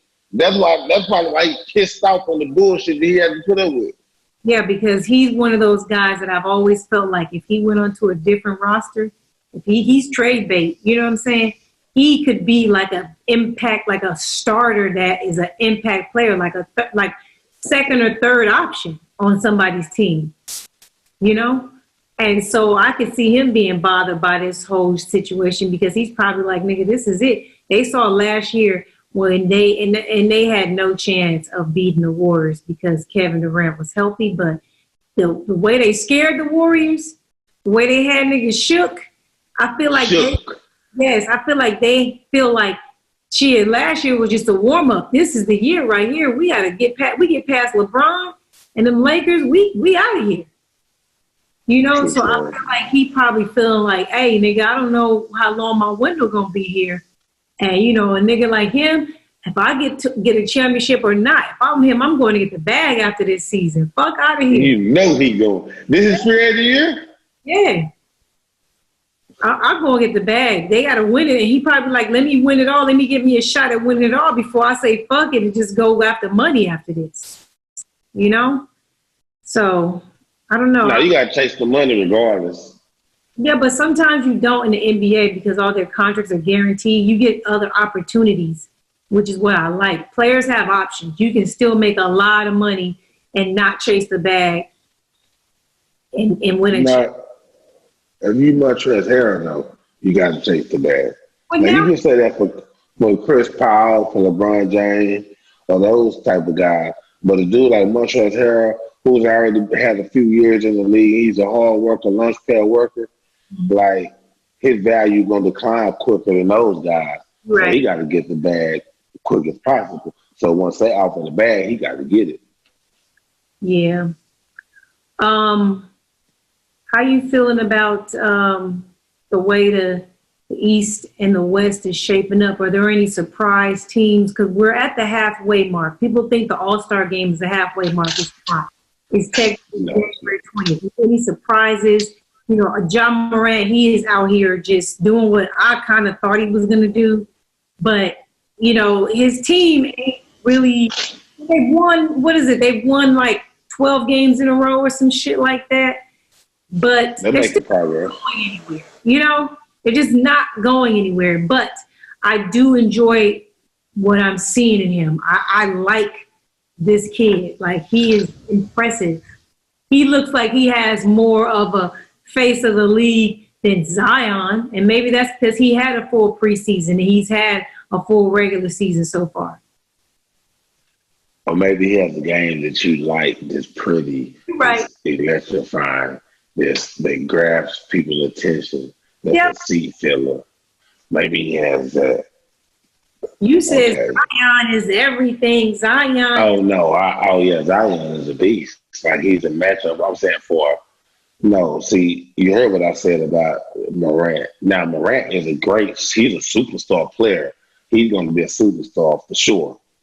But I'm saying he's still a seat filler. He's electrifying. He's quick. He talks shit. Anything you want in the basketball player, Morant has. He's just 6'3", whatever that size is. Yeah. It's just a difference because Zion has all that. And he 6'7", but he 2-something, with a vertical like he 40-something inch and move like Jerome Bettis. Like, it's different because we ain't seen nothing like that. Yeah. Morant is nice because his IQ so high. He can do everything good, and he plays within himself. He's like Russell Westbrook with IQ. He can shoot a little bit. That's a great way to put it. The jumper still isn't where it needs to be, but it's enough. It's enough. No, his jumper is nice. Well, I'm telling you, I know it's ugly. No, but it's nice. Meaning he makes it. You can't leave him open. Ain't no Rondo. No. He's shooting like. No, I'm not saying that. I'm saying that a more consistent jumper is the one thing. If he needs to work on anything in his game, it would be that. That's just what I think. I just think he just needs experience. He just needs to keep That's playing. going to come with experience and seeing more basketball and seeing. Nah, man, I watch I don't watch so many games. I haven't seen a rookie point guard come in and play like him. Wow. Shit, since Chris Paul, probably, in a sense. You know what I'm saying? But he's better. Like, he's better. Yeah, I'm enjoying like, this is the best point guard I've seen come in decades. I'm trying to think. I'm sorry. I don't want to be disrespectful to nobody. Because Steph Curry is nice. You know what I'm saying? Steph Curry is probably the top 5. What would you say? I love to hate on Derrick Rose. Who? See what I'm saying? No. See, I'm not hating on Derrick Rose. I'm not saying. Look at Derrick Rose right now. I feel so sorry for him being on this sinking ship. He trying to trade him. Nobody will take a trade bait. Like, I just want him to be freed. I feel like he finally got his body together. I don't know, eating better, training different. No, but Derrick Rose nice. And he's just on a sinking ship right now. Yeah, he got game, and he's nice. He's nice. He's a good player. He's healthy. He's always been nice. He's always been fucking nice as shit. He just couldn't stay healthy.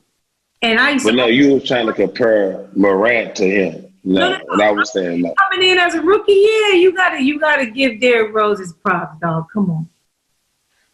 No, Derrick Rose was great as a player. He was an athlete. You said point guard, and I said Derrick Rose. Oh no, Derrick Rose was nice, but he's not like he don't got the ceiling of. That's only he don't got the ceiling that Morant got. I think that was only. That's two totally different things. He does not have the ceiling that Morant has. That's all I'm trying to tell you. Fuck, I'm not saying Rose wasn't a great rookie, didn't have a great rookie year. No. He just don't got the ceiling that Morant got. Okay. Morant can shoot. He can pass. Derrick Rose was a mid-range game. He just didn't have a 3-ball. Derrick Rose couldn't even throw an alley-oop when he first came in the league. Listen. I'm not saying. See, that's what I'm saying. I don't want to say stuff like that. So people be thinking no, I'm keeping it real. Derrick Rose he was a great athlete, just like how John Wall was a great athlete. And they do their thing. They impact the game how they do. But he couldn't shoot. If you put a bigger guard on him, he struggled. He couldn't make pocket passes. He couldn't throw alley hoops. Things that point guards do when they run. He can do it now. If you watch him now, he's doing those things now. He couldn't do that when he first came in the league. So I'm not saying he's not. No, Morant can do everything. You're right. Everything. That's why they winning as him as a rookie in the West. He can do he can shoot the 3. He can shoot the mid range. He can control tempo, make the right play, throw the alley hoop. No. He can do shit right now Derrick Rose still can't do. I'm just telling you. Being disrespectful. I'm just telling you. Okay. Him to lead his team to the finals then, don't we? To the Western Conference Finals. Who is Morant? Oh, Oh, Morango definitely. He gonna do some special. Him and Triple J. Him and Triple J gonna do some special shit. LeBron retired. Oh yeah, LeBron only got a few more years left. Like he's not.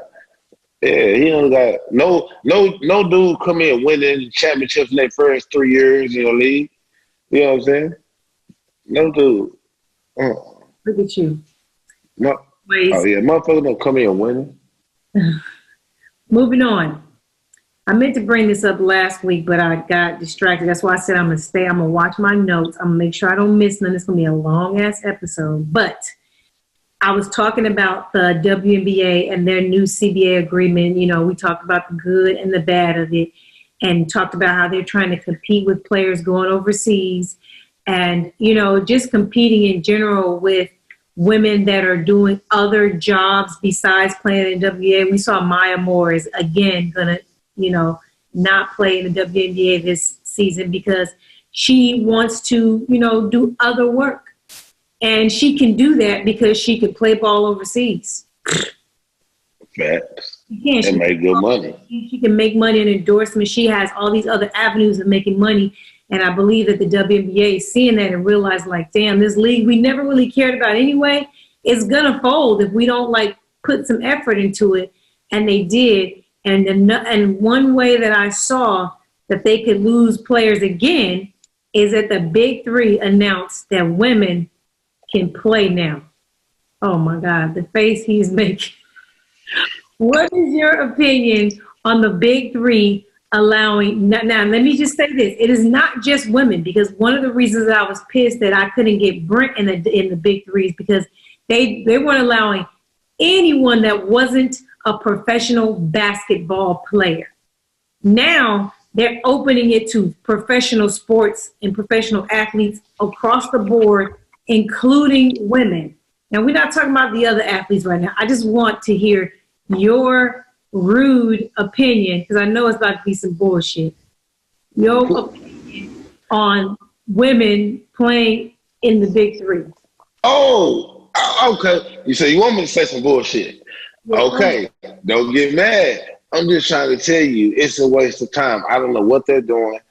What the fuck are they trying to accomplish? This women equal shit is going too fucking far. So there's no three, so why can't they play? Why the fuck? That shit don't fucking make sense.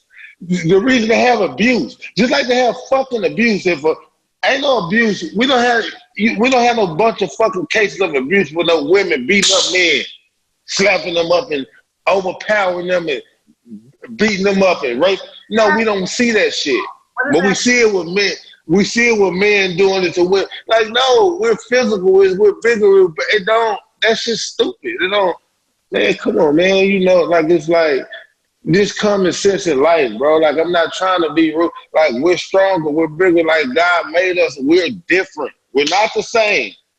Double standards don't got shit to do with a man and a woman. We ain't the same. I'm a man. You're a woman. We different. Nah. Let me say this. So you think that all men are equal? Because if you think about it, if they're going to open it up to other professional athletes, I can imagine T.O., maybe Ocho Cinco, some other football players, maybe some track athletes are going to want to try out. And I personally feel like a lot of WNBA players will cook them niggas. But because they're men, you feel like they should get the opportunity just because they have a dick and balls. Nah, they can be more skilled than them. Like, we not, just like it's a lot of players that are more skilled than Derrick Rose or more skilled than Russell Westbrook. Like, it's just common sense. Like, Steph Curry's probably way more skilled than Russell Westbrook. But I feel like the reason that a lot of the guys would make the team is just because they're men, not because they're more skilled. No, I'm saying to you is, it's like it's a physicality part that plays a part regardless of what kind of skill these females have. When it comes down to basketball, it's still a physicality part that plays a part in the game. It's still athletic. Like, it just... Talking to a girl that played against men her entire life and bust their motherfucking ass, as brawny and as strong and as physical as they were. I had grown niggas swinging on me on the court because every time I crossed one of them niggas, laid them up or hit a jumper, I was like, who got the girl? And then they want to fight. Like, just because a man doesn't... It's some niggas that can't play. Yeah, it's got a lot of motherfuckers that I feel like... But we ain't talking about people that can't play. When you come to the big three, when you come to them motherfuckers can play. Open up. If you're going to open up the tryouts for niggas that possibly can't play, that think they can play just because they played another professional sport, why wouldn't you let women try out? Doesn't mean you go... I don't think they're going to pick them up. I don't have a problem. You know, you said they want to try out. Man, you know what? Let the women try out. Exactly. Let them get their ass ran over, right on shack, in my opinion. I'm sorry. Like, I don't know, man. Ran the fuck over too, because this is my opinion, and this is me speaking from the aspect of, attempting to work with the big three this summer. It doesn't appear that women are an important thing for the big three. They don't have any female broadcasters. They had 2 women kind of sub in here and there. There was plenty of opportunities that came up during the season for them to put me or Sheena or Christina, some of the other black women that were, doing our own thing, and they just chose not to. So I don't see them. I think they're doing this just to be like, okay, well, women can try out too, because now it's like, well, shit, if we gonna let niggas that didn't even hoop try out, why aren't we letting people that actually hoop their whole life, that play on a professional level, try out? And I'm sorry. And Kobe said this last week. And I'm gonna quote him. Kobe said, Diana Taurasi, Elena Del Don, and Maya Moore are NBA ready right now. What is your opinion of that? Kobe Bryant. It could be. Those 3 could be. So you're trying to say that they shouldn't, they would get trucked and done, all disrespected in the big three? It's a hell of niggas in the big three that's playing that's not. Yeah. No, they could do their thing offensively and do their thing. But on defense, they going to get trucked. Yes. Just like, hold on. Let me finish. That's what I said. I'm not knocking that. It is some older cats. Some cats that you be like, oh, shit, they can do this, so they can't do this. But those 3, yeah, but those 3 might. I'm not saying they can't or don't. I don't know. They could. They look good as WNBA players. So I can't discredit them and say, no, they can't come to the end. Because to me, if you could shoot, you could shoot. If you could dribble, you could dribble. If you could do all that, you could do all that. But it's still size and athleticism and speed matters. And yeah, they can say this and say, no, they are cold WNBA players. They still finna get guarded by some super quick ass, Frank Nitty ass niggas. No, it's one Frank Nitty in the league, my nigga. Stop trying to act like the big three is filled with niggas like Frank Nitty. It's one of him. One. It's a lot of washed, out of shape, don't want to get in shape, just miss. I don't know, man. Playing the big three, and then you have some superstars like some Joe Johnsons, and you got some Steven Jacksons. And goddamn, like, don't try to play with me. I've been watching all 3 seasons. I worked with them all summer. The big three is filled with bums. Let's keep it real. Everybody can't fucking hoop. No more. Put a name on it. Yeah, I did. I will. Trust me. Trust me. I'm waiting for the season to start. It's going to get nasty now that I know niggas ain't trying to give me a job. I'm going to be myself, way more of myself. But I believe that they should, and this rolls me back around to the reason I even brought this question up was now this is what the big three players make. They make $90,000 minimum if you make it through the season. Now I imagine the league is going to grow next summer, so that was only 9 games. You're getting 10 racks a game, and the WNBA is just now letting players make 6 figures. Like, me personally, I would get 30 racks. 1 game a week. Half court. Oh yeah, I'm out there. I'm in shape. I'm doing push-ups and P90X and all kind of shit. I'm finna go get to the money. They tripping. Look. You even make the playoffs. That's if you're not, I guess, just a regular player on the team. You're not a captain. That's just show up every week for 9 weeks on a Saturday or a Sunday. They have practice the day before for 30 minutes. So if you play on a Saturday, you have practice on Friday for 30 minutes, and then the game is on Saturday. And if you play on Sunday, you have practice for 30 minutes on a Saturday, and they fly you in, they put you in a hotel, and you get $10,000 to play a half-court game to 50. Nigga, they needed. That's what the WNBA need. They need to see that. I would. No, the WNBA needs to make their own big three. Nobody would come, just like they don't come to the WNBA shit. They need to go ahead and jump in on this men shit because they filling up the arenas when they having these games, and get out there and get this money right quick. Get this shmoney, cross some of these old heads over, embarrass a couple niggas, and let niggas see that bitches can hoop too. Tuesday. I wouldn't mind though, because it might be some females out there giving niggas work, and they have hey, it could you never like, cause Maya Moore look like she like because it's a. I looked at a few women because I can go like a motherfucker, and I looked at a few women. I was like, oh yeah. So them three names, yeah. Respect. Yeah, you got to give them motherfucker respect. Respect. I ain't lying. Let me give Joe Rogan some respect. He did something that a lot of people are afraid to do, and he read the fuck out of Stephen A. Smith. Smith is one of those people that I really fucking hate. Like people tell me all the time, like I got offered jobs to like sideline report and play-by-play for hockey. And I turned it down because I don't fucking know hockey. And they was like, no one's going to care. We just need a girl. We just need you to know the basics. We'll teach you the basics. We'll try to tell you what to say. And all you need to know is just the basics and just sound passionate about it. Sound like you know what you're doing. I'm just like, I can't do it. I can't do it. I need to really know what I'm talking about. Stephen A. Smith is not one of those people. You fucking ask him to show up to a job. I'll do it. What sport is it? I got it.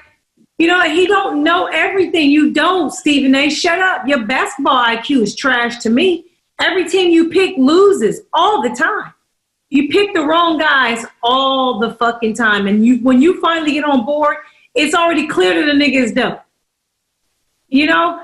And so he went and he did a post-game interview with Connor.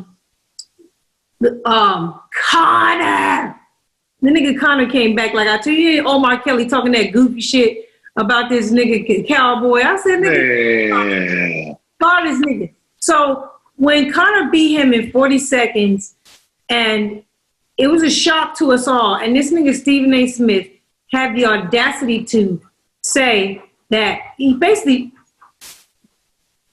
Beijing, what the hell are you doing?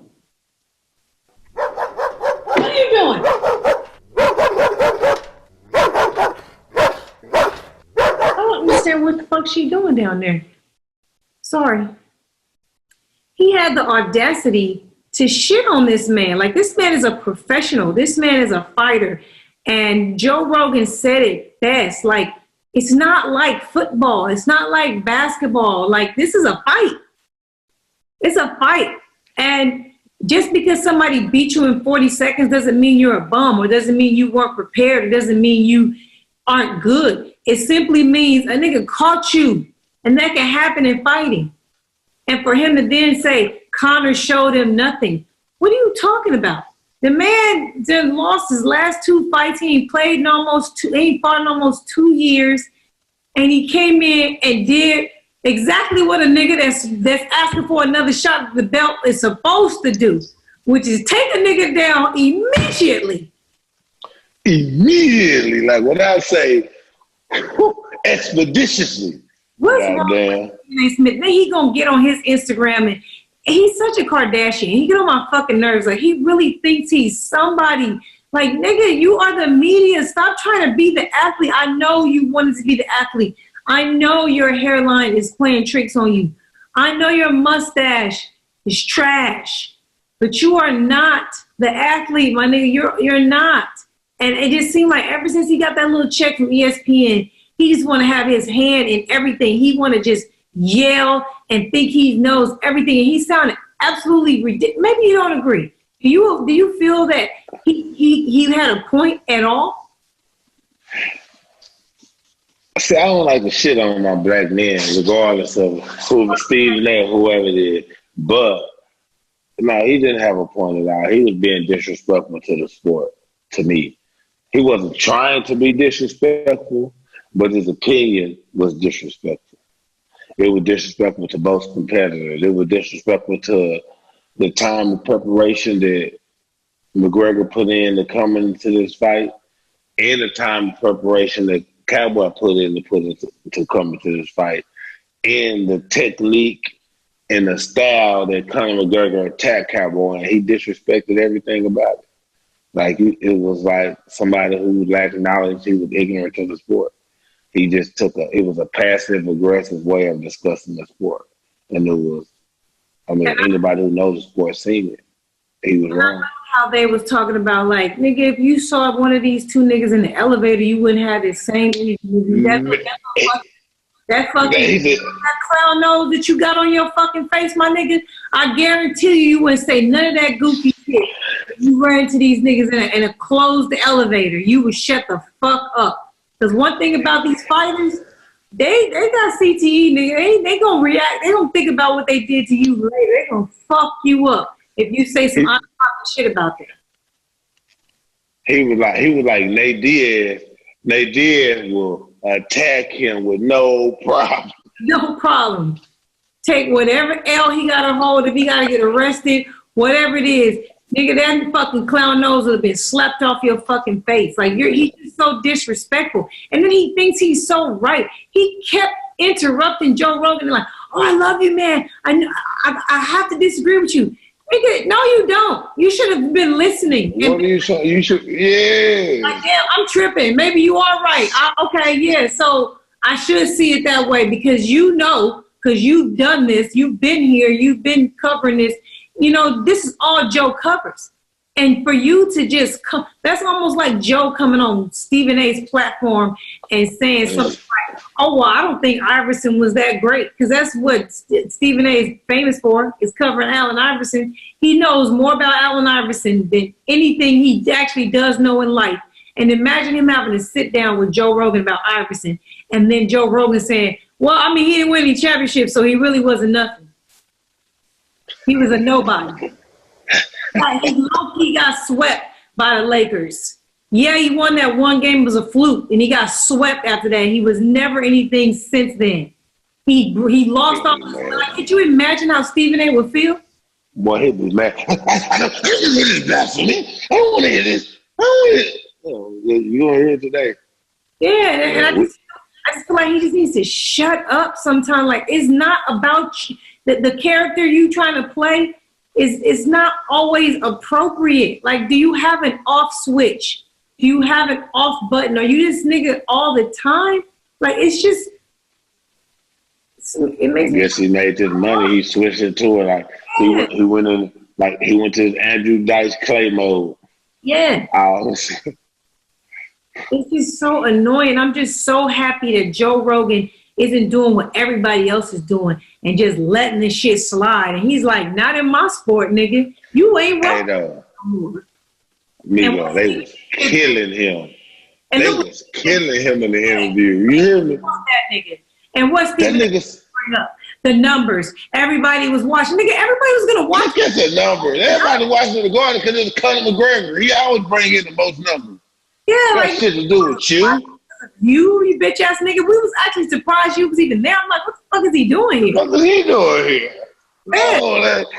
And nigga Joe was like, man, he said, I would have rather had you on this. I wanted to have you out there with me. I don't want to be on this. I don't want to be talking UFC boxing with Stephen A. Smith. No, Stephen A. Smith's a nice guy, but him, he don't know what he's talking about. Well, he was just digging. He was going in on him. I was like, damn. He's passionate about his sport. He's passionate about not just the actual sport, but the commentary, because what people need to understand about these fights is like, this shit is like it's different than other sports. You could lose your life. Yeah. You know what I'm saying? And then for you to lose, get your face cracked open and the shit that they do, and to humbly return and, you know what I'm saying, take that type of L home with you in front of your family. The last thing you want to hear is some fucked up looking basketball reporter talking shit about you and saying you wasn't prepared. And then on the other side was saying you didn't show me anything. You got a broke jaw. You got a broke eye. You know what I'm saying? You got, how can you say he ain't trying to compete? You got a broke jaw. We didn't even expect the shoulder punches. Hell, you mean? He's just embarrassing, man. He's just embarrassing. And shout out Joe Rogan for putting this bitch ass in his place. Finally. Yo, you did your thing. That was nice. Yeah, somebody finally fucking did it, because I've really just been tired of him just getting away with all this dumb shit, you know? Remember I told you that one episode I was going to destroy him on All the Smoke, and I decided not to do that. Out of respect for Stack and Matt Barnes, because even though I don't agree with how they interviewed him, the line of questioning, the lack of questions, you know, they appeared to be fans of his instead of like actually, you know, interviewing him. I'm not going to take them down because, first of all, they're new. I can tell they're new at podcasting. You know, they don't really have a grasp on exactly how this thing goes. They just have great guests and they're talking and it's fun, but I just feel like there's some things lacking about their show, and it's not my job to point it out. It's not. It's none of my business. There were two people that I was supposed to be going into business with on that show, and I somehow got left out of it. Cool.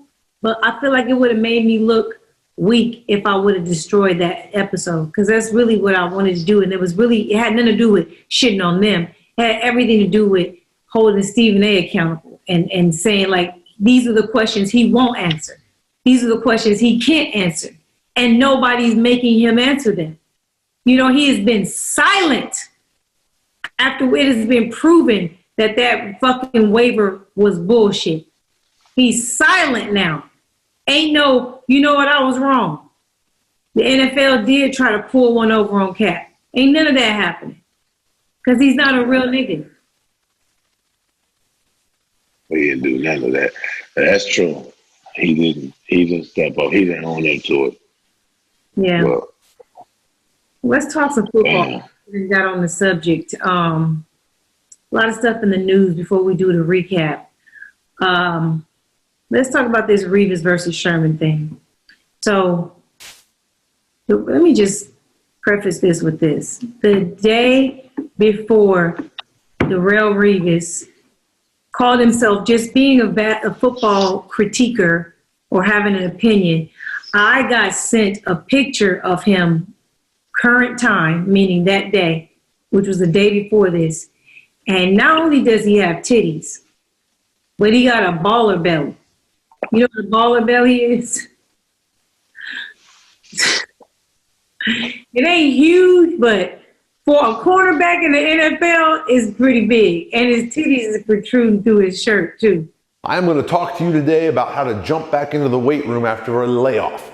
And so a lot of people don't know that he looks like this, and he's sitting up here with smoke for Richard Sherman. Now, that has nothing to do with who's right and who's wrong. You can be absolutely right with titties and a belly. So, Darrelle, let me give you the playoff, and then you tell me whose side you're on. Darrelle Revis basically said Sherman needs to stop acting like he's so good when all he does is pretty much play 3 week is the defense that he has, you know, excelled in. It's called 3 week. And he said that it's easy for you to claim to be the best when you never follow the number one receiver.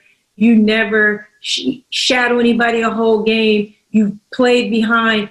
Both teams you played on have been probably like the Seahawks defense is going to go down in history as one of the greatest defenses ever. This 49ers defense this year, it's 1 year, but it doesn't matter. All you need is 1 year in the NFL. it could possibly go down as one of the greatest. What? And Darrelle Revis, on his end of it, he created Revis Island, where his sole job was to shut down a receiver, a number one receiver on another team. He says, if you can't do that, you can't be number one. Sherman says, you can. You just have to play your role. And when the opportunities come, you make sure that you show that you're great. Whose side are you on? It's not a side. It is shit.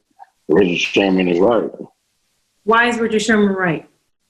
Because it's sport. It's more than one way to skin a cat. It's schemes when it comes to playing the game of football. Mm-hmm. And you don't play the same way every week and every year. That would be dumb and stupid. So if you can't get mad if a coach has a scheme, if it's the cornerback job to go and execute that scheme. If you disregard or you disrespect that cornerback greatness and execute that scheme, you're basically saying that we can take Richard Sherman out the picture and plug Orlando Scandrick in that same place right there with Richard Sherman at, and we're going to get the same results. Respect. That's basically. I see it as this. I see them both being correct. Two things can be true. One is Richard Sherman has been playing 3 weeks the majority of his career, and it is a defense where you don't have to do a lot of work. The only thing you have to do is make sure you don't get beat deep. That's it. It is a very, very fun defense for a corner to play. And the way that Revis is correct is this. The best corners in the league are not the corners that play a great scheme. The best corners in the league are the best corners in the league, period. Now, you can prove Revis correct by switching their roles. Put Darrelle Revis on the Seahawks those years Richard Sherman was there. Do they still do as good as they do? Do they still win the Super Bowl? I think absolutely. If you put Richard Sherman on those Jets teams when Revis Island was created, the island is going to get gangbanged. It's a lot of niggas is going to be setting up shop, setting up tents. It's not, you know what I'm saying? Like he can't cover anybody man to man. And so when you talk about the corner position, that's why I say that there's no such thing as a shutdown corner, because the way the football is played and the way the receivers are allowed to do whatever they want, it's truly impossible to shut them down. But if you want to call it a shutdown corner, in order for me to be a shutdown corner, you have to be able to sit on an island for several games that year against a top receiver and win the battle. Not shut them down, because they're going to catch the ball, but win the battle. And Richard Sherman has never had to do that in his career. I mean, like I said, if anybody want to try to paint all these crazy, stupid scenarios that don't exist for everybody, hey, whatever it takes to try to make yourself look a certain way, that's fine. I don't have to do all that. I don't care to do all that. That's some dumb, stupid shit that doesn't make sense in my opinion. In my opinion, it doesn't matter. Every team has a different scheme. Every team plays a different style of defense. Your goal is, if you're a good cornerback, can you go execute whatever the scheme is, whatever this is that this coach got you playing in? Yes. And he does that. And there's other cornerbacks that do it, and there's other cornerbacks that don't. So they could try to discredit Sherman for saying he don't play in the island, he don't do this and do that. Then I'm not going to ask you how many other teams play this type of defense that Richard Sherman is playing. But there's a lot of all the smart teams play that defense. They truly do. And it's smart because but all the whole team? The smart teams. Oh, what I'm saying is, so what I'm saying to you is, so all those teams who play that defense, name all the cornerbacks who played in that defense, that same defensive scheme that Darrelle Revis is discrediting Richard Sherman for playing in. Name all those cornerbacks who played in that same scheme, and to tell me how many of those cornerbacks have the impact on the game that Richard Sherman has. Well, tell me how many of those cornerbacks are all pros or have all pro season or one all pro season. Just like you said, it's a team sport. It doesn't just come with Richard Sherman. There's a defensive line.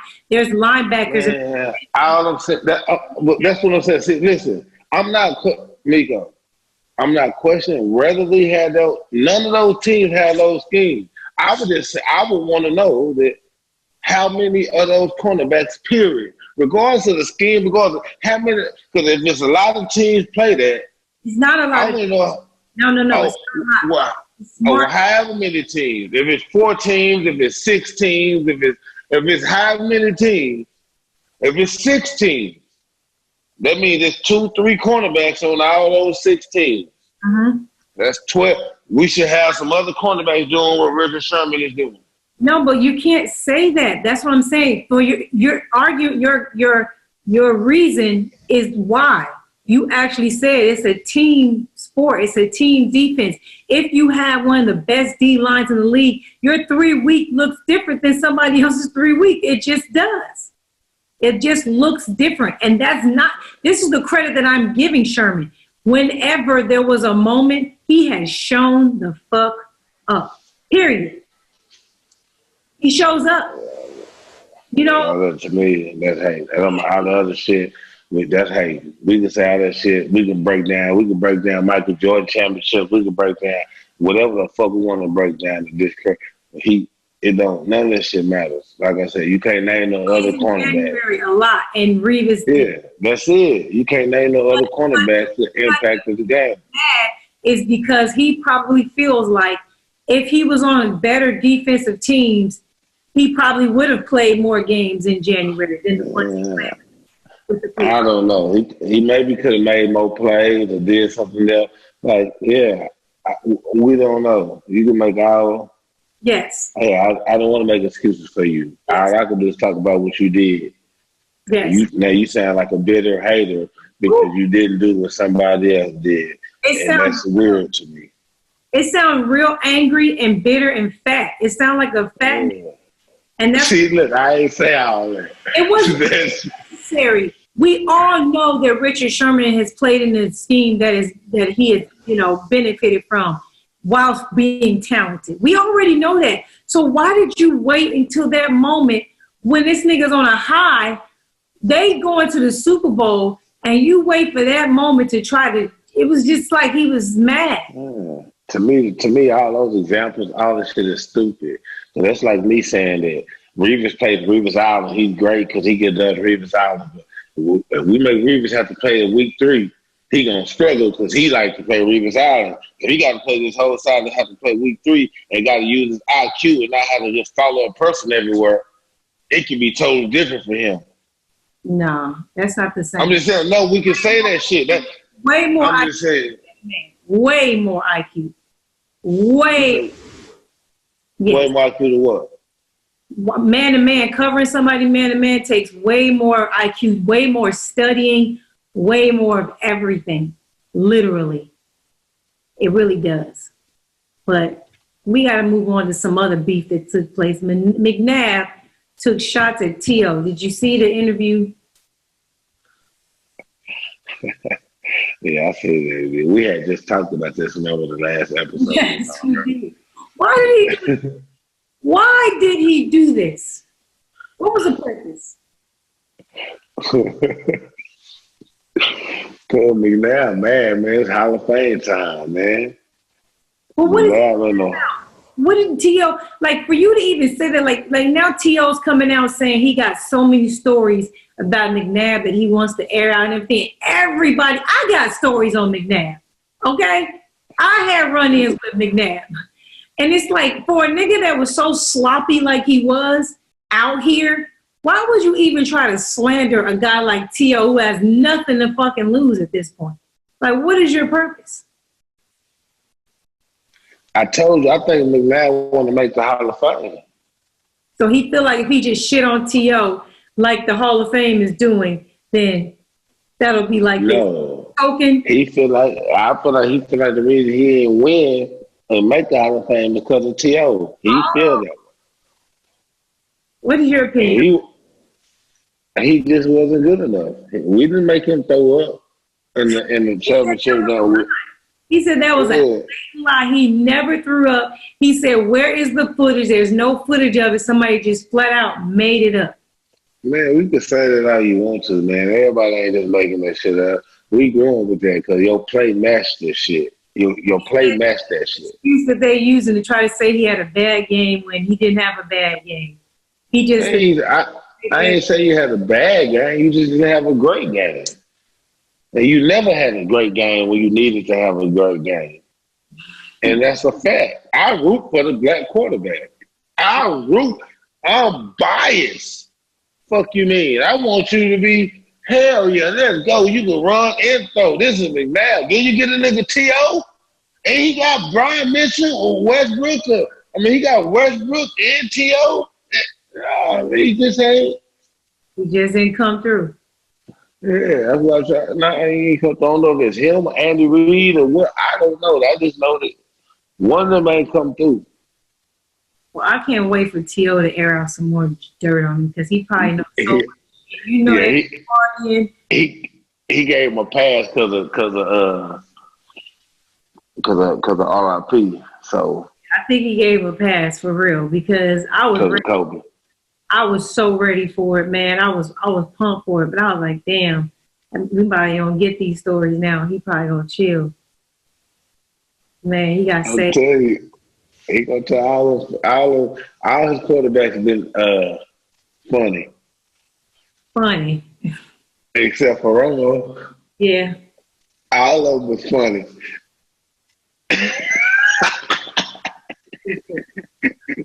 Okay. Funny business. The NFL social justice commercial. Did you see that bullshit? The both and John. First of all, where is Jay-Z? Okay? Where is Jay-Z right now?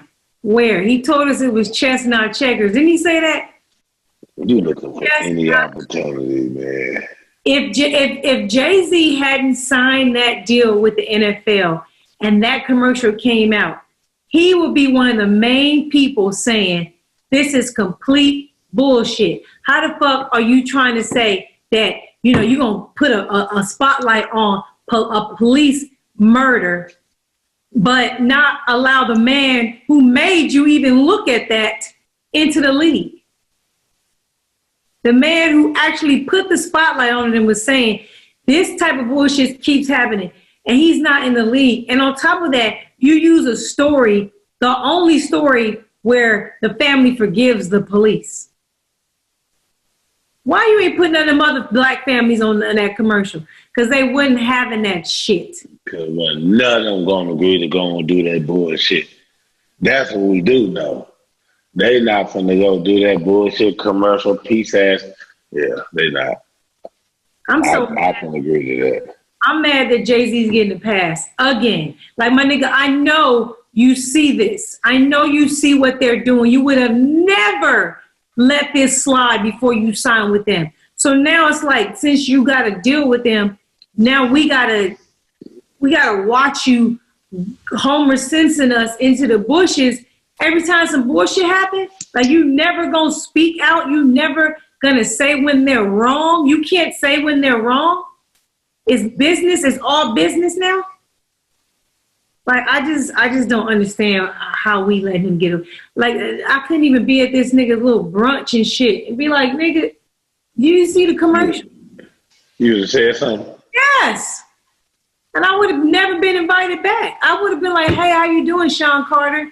So, I know you got your little deal with the NFL and everything, but that don't mean you're not black and you know what I'm saying? You're supposed to still know what we doing. Is your hand in this too? You ain't spoke about the waiver that Cap got set up with. You ain't spoke about that. Now you ain't speaking about this shit. Who are you? Security.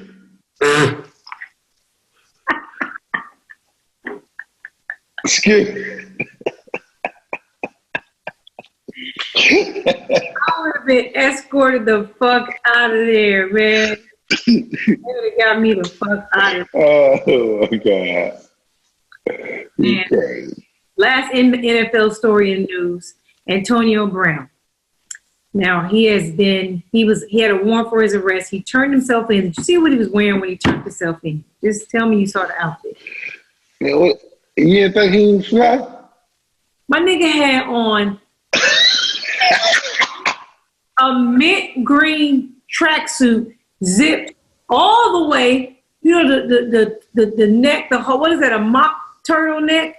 The shit was zipped all the way to the top, and then he had a seafoam Dumb and Dumber tuxedo over it.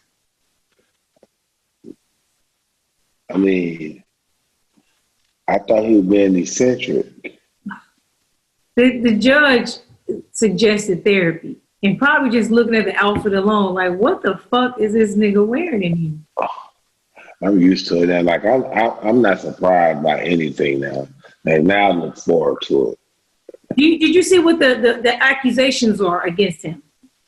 Did you see what the delivery guy was delivering furniture of some sorts, and it was $4,000 in furniture, and then there was like a $375 driver fee or whatever, and he refused to pay the money, and so the driver left with the shit, and then he came back and he gave him the $4,000, but then he wouldn't give him the 300 something for the driver fee. So they allegedly assaulted this man and took the shit off the truck. Why? He said that he ordered this stuff a long time ago, and it's supposed to have been there a long time ago. And it didn't get to his house till like 8 weeks after they said it was coming. You should have just turned the truck around. Why are you going to? Because his stuff was on the truck, so he was like, "You motherfuckers told me I was coming the whole 8 weeks after." You paid for it yet? You haven't paid. And then I was just trying to tell how he was feeling. I'm not serious. That's what I don't want. I'm not. You know what? He was wrong. You gotta let some shit slide, and that's why I feel like something's wrong with him. Like, you just can't stay out the news. And then I saw his video he shot. And then he did a live. You can see the show. He did a live performance, like, and was throwing money and shit. Like, what?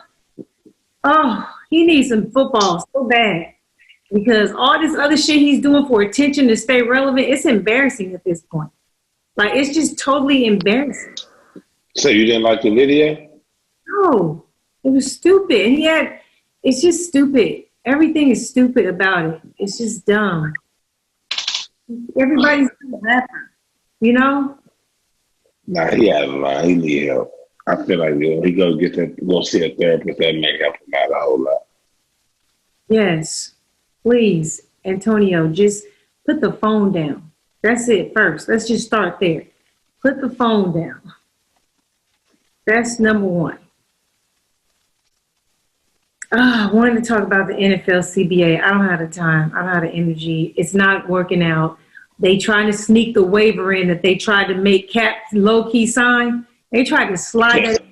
Yes, that's in the new CBA now. So no one can sue if you get blackballed ever. They trying to make. They better not sign that shit. They're trying to make every player sign away their rights to sue the NFL if they ever feel like they've been done wrong. Oh, no. Or do you think they're going to sign that shit? Yes. Man, they better. Like, they got to man up, man. They can't man up. They got DeMaurice Smith leading them. What a fucking idiot. And then you got a lot of players in the league. Like, they need players like Marshawn Lynch. They need players that aren't just going to be politically correct in front of the media and then behind people's back be a whole nother nigga. Like, you got to really be ready to tell the players, let's lock out be ready for a whole season to lock out, to mean business. And you need niggas that get the white quarterbacks on board as well with this lockout, because without them, it's really not no league. And I personally feel like if you talk to these quarterbacks and you see that they don't have your back when you're trying to make changes, and then fuck them.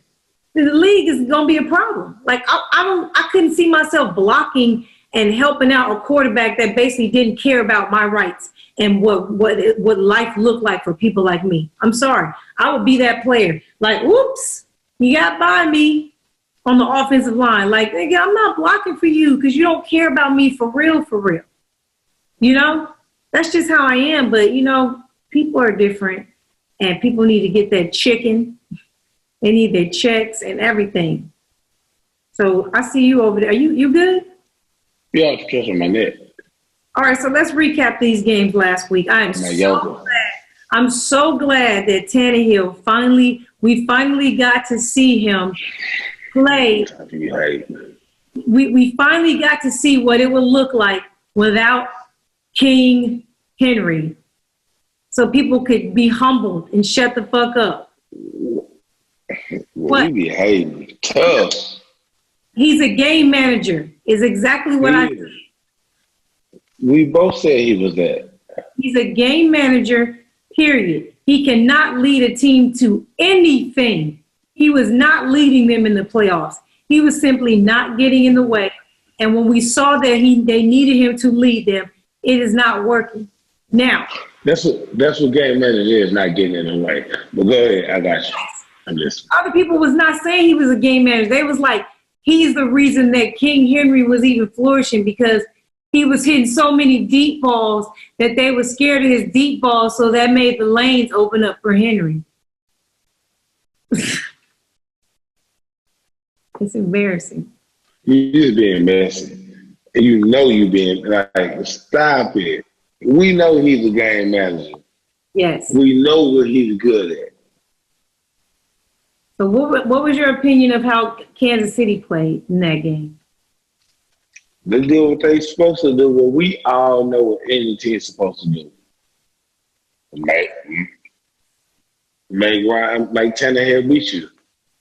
Yes, I was impressed with their defense. That was one of the best games that they've had the entire season, and it needed to be. And after the game, not even really after the game, during the game a little bit, I got a whole bunch of phone calls from quite a few defensive players in the NFL that I'm friends with, and they wanted me to know that Henry isn't the GOAT. This is what a lot of them told me. And this is not, they aren't friends.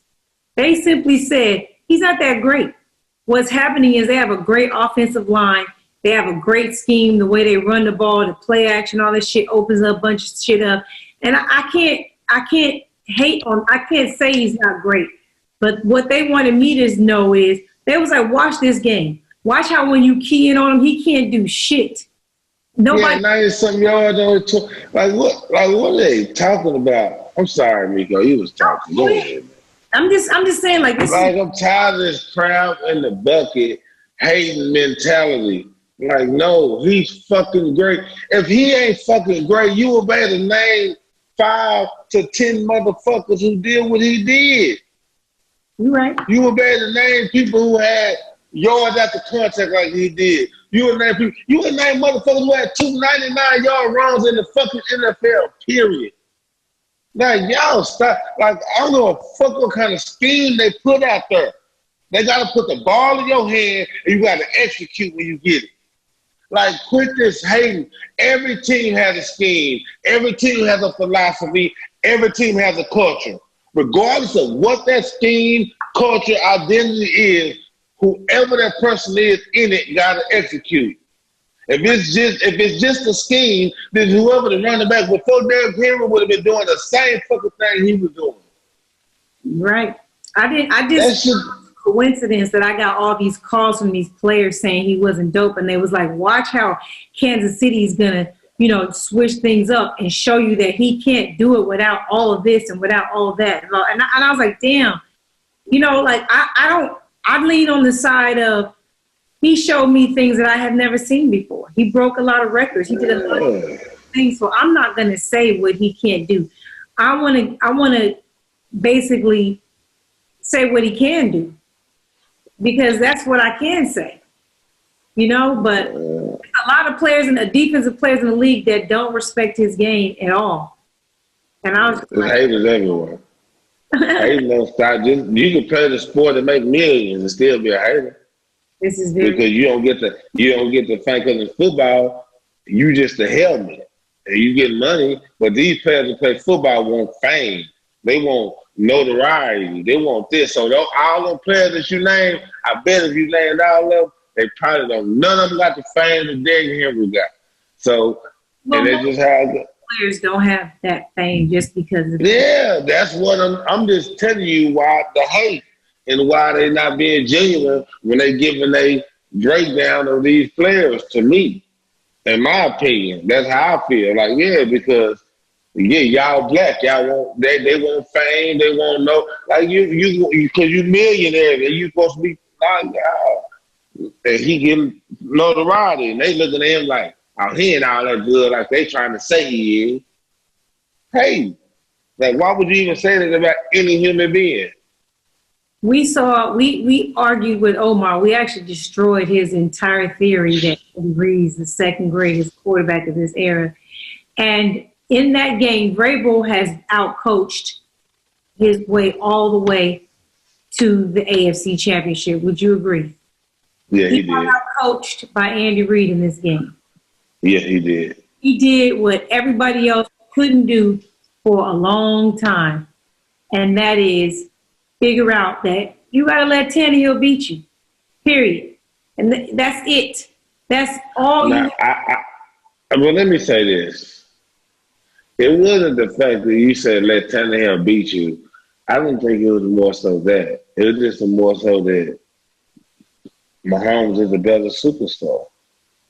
And he's scoring multiple possessions, touchdown, to where like shit. Running the game is a slower pace. The way Mahomes throwing and scoring that ball, shit. I say that if they were actually running the ball like they were, that they wouldn't have at least made it an interesting game and scored way more points. That was a key factor of why they were able. They was down early. You remember that? They was getting their ass busted at first. The Chiefs. Yes. And how many touchdowns did they score straight? No, that's what I'm saying. So this was one of the times where I feel like Andy Reid didn't make good adjustments in the past, and possibly because he didn't have Patrick Mahomes, but they started the game off slow, and then all of a sudden you realize that they're pretty much doing a scheme where, okay, we are absolutely not letting you run the ball at all, like not at all. Throw it anywhere you want to throw it, and if this nigga beats us, then he beats us. And that was the scheme that I've been saying that everybody needed to do all season if they wanted to beat the fucking Titans, because I know Tannehill is just not ready. I know he's not. But see, that's what I'm saying. Well, all those things that you're saying about Tannehill is true. I don't disagree with you with that. I'm just disagreeing with you, but that's not how the game played out. That's what I'm saying to you. From my knowledge and for what I was watching, no. It's just the fact that Pat Mahomes was able to move the ball and score a lot of points. Tennessee moved and scored slow. They run the ball.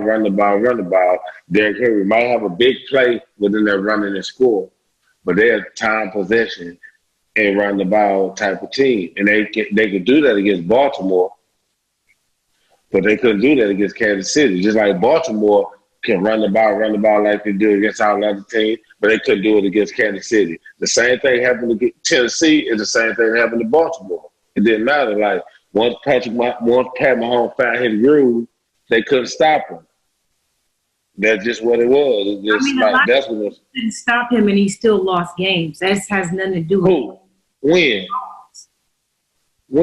Year and last year, the games he lost. How many games he lose? How many games has he lost?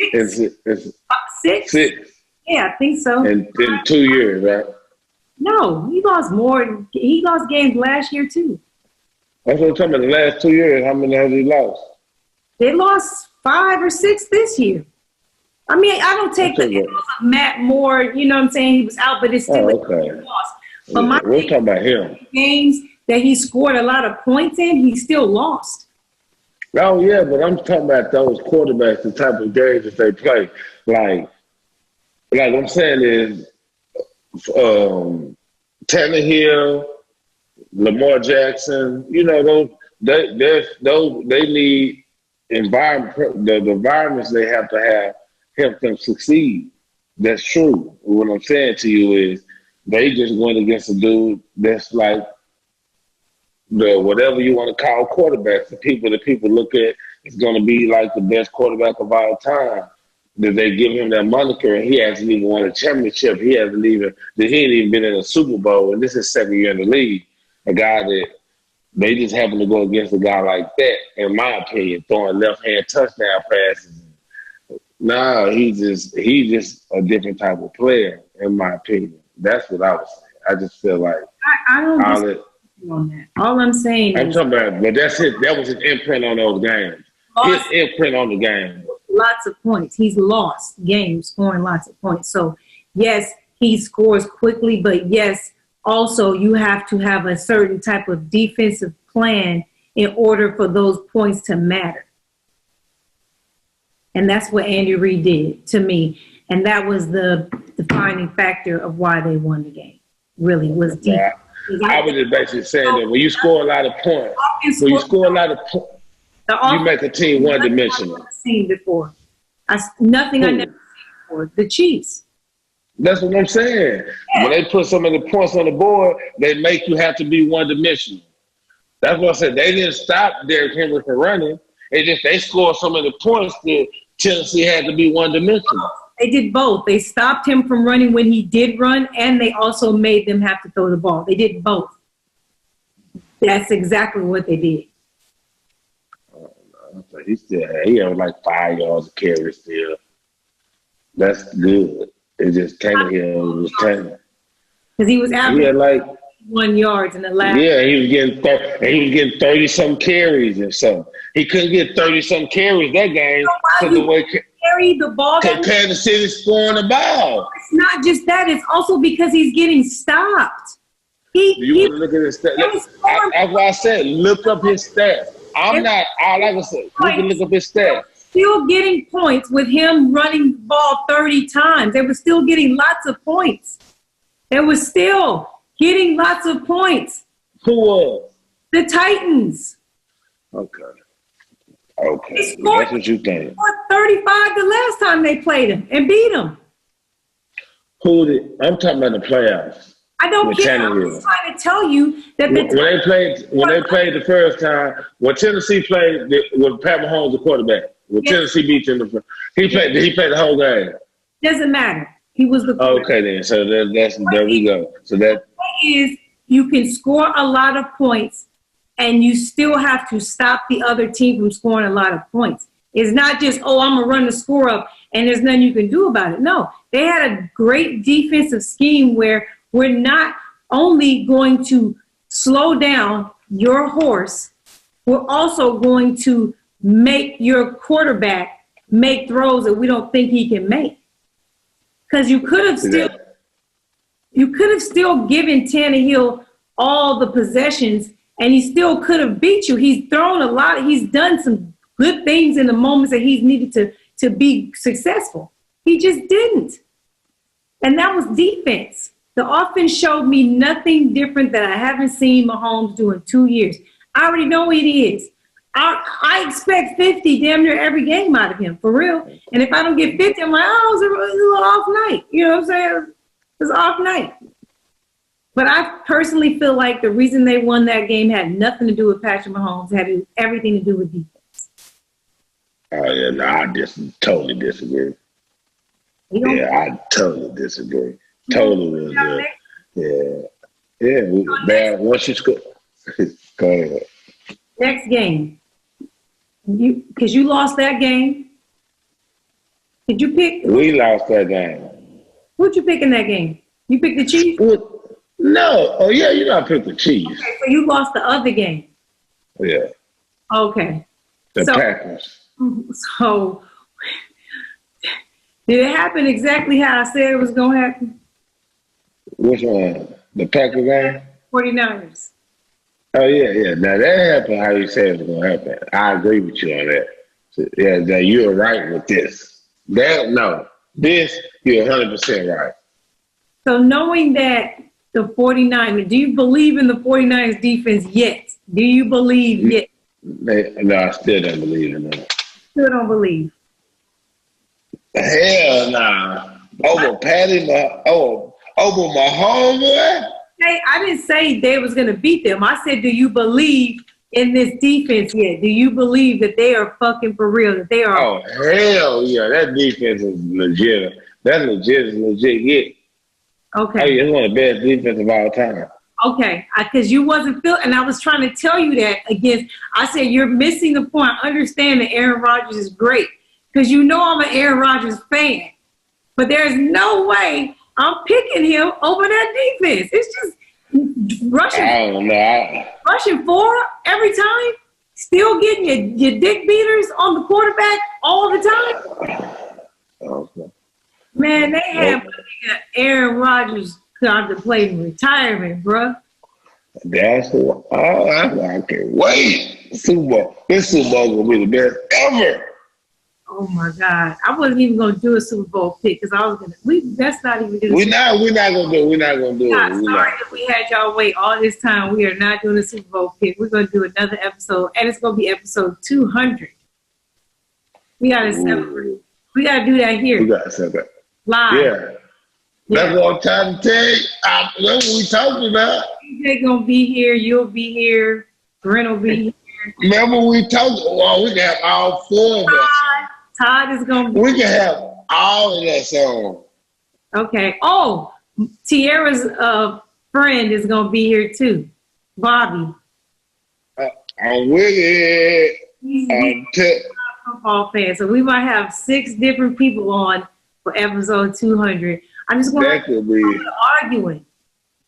We can have people come and go or all of us on at once. You got to think about how you want to. Oh, man, you got to bring a laptop or your phone. Put everybody. I got both. Look at you. Put everybody in a different room, and we're gonna pick the Super Bowl. And we're gonna bet on it because we having a Super Bowl party here, so we're gonna bet on it. What we bet? It all depends on who we pick. What we go? You know how we bet. Let's bet. It gotta be. You swim? Huh? You swim? Yeah. I just was asking because you black. I'm sorry. I didn't mean to bring Yeah, I can swim. We might just do laps. Laps in the pool. Oh, with that. Yeah. Yeah. Might have to do that. Yeah. But yeah, 20 or 10. I think this is the Super Bowl that we actually deserve. We really do deserve this. Yeah, because the rounds hold us. The whack ass rounds hold us. Bring my fucking team up, dog. Like, don't do that. Okay. Thank you. This is the Super Bowl we deserve. We're actually going to have the best defense in the league against the best offense in the league. Right? Indeed. Ooh. Epic. It's going to be the best. It's going to be the best. Yes, it's going to be real fun. Well, let's get out of here, man. It's late as hell. We definitely at least 2.5 hours into this. That's what we do. Kobe, hey, shout out to Bean. My battery. I see you. Philly finals. Yes. Shout out Lower Mary. Shout out Kobe. My shit about to die, so let me get out of here. All right, yo. Later.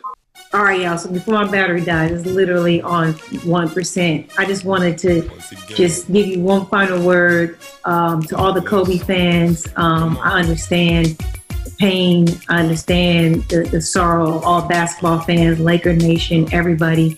And if you want to take anything positive from this, just try to remember that Kobe lived. He lived a great life. It was only 41 years, but it was a long and great and incredible 41 years.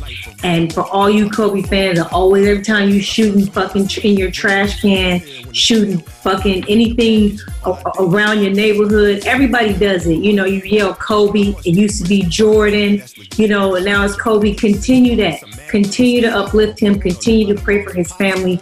Continue to try to remember all the good things. Fuck all the bad. Put all the negative things away. If you hated Kobe, if you wasn't a fan, whatever it is, he was a legend and he was a great man and he was only getting greater as a father and a role model. And so just try to remember all the positive things. Hug your children, love your family, because you never know when it's your time to go. Peace.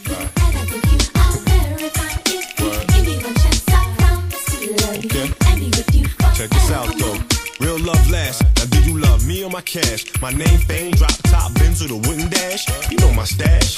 Withdraw G cash, platinum, US Express. No paper cash. Spend it all now. Our kids still be rich cash. If it's half, stocks and bonds, laugh when it crash. Are you the type to brag when jewels you flash? Type tight with your ex-man that pushes jag. Type that love no scrubs, heard pigeons and got mad. Type that can't stand a woman with her own cash, you know. Like Lauren, but claim she ain't rap. Type to get loud in public, refrain my hand from a slap. No time for y'all, too busy for y'all. Plenty of dimes turn me on, then turn me off. Try to show off, get lost, grow up. Real women, roll up. Let yourself go. If you feel this, let me know. Come on.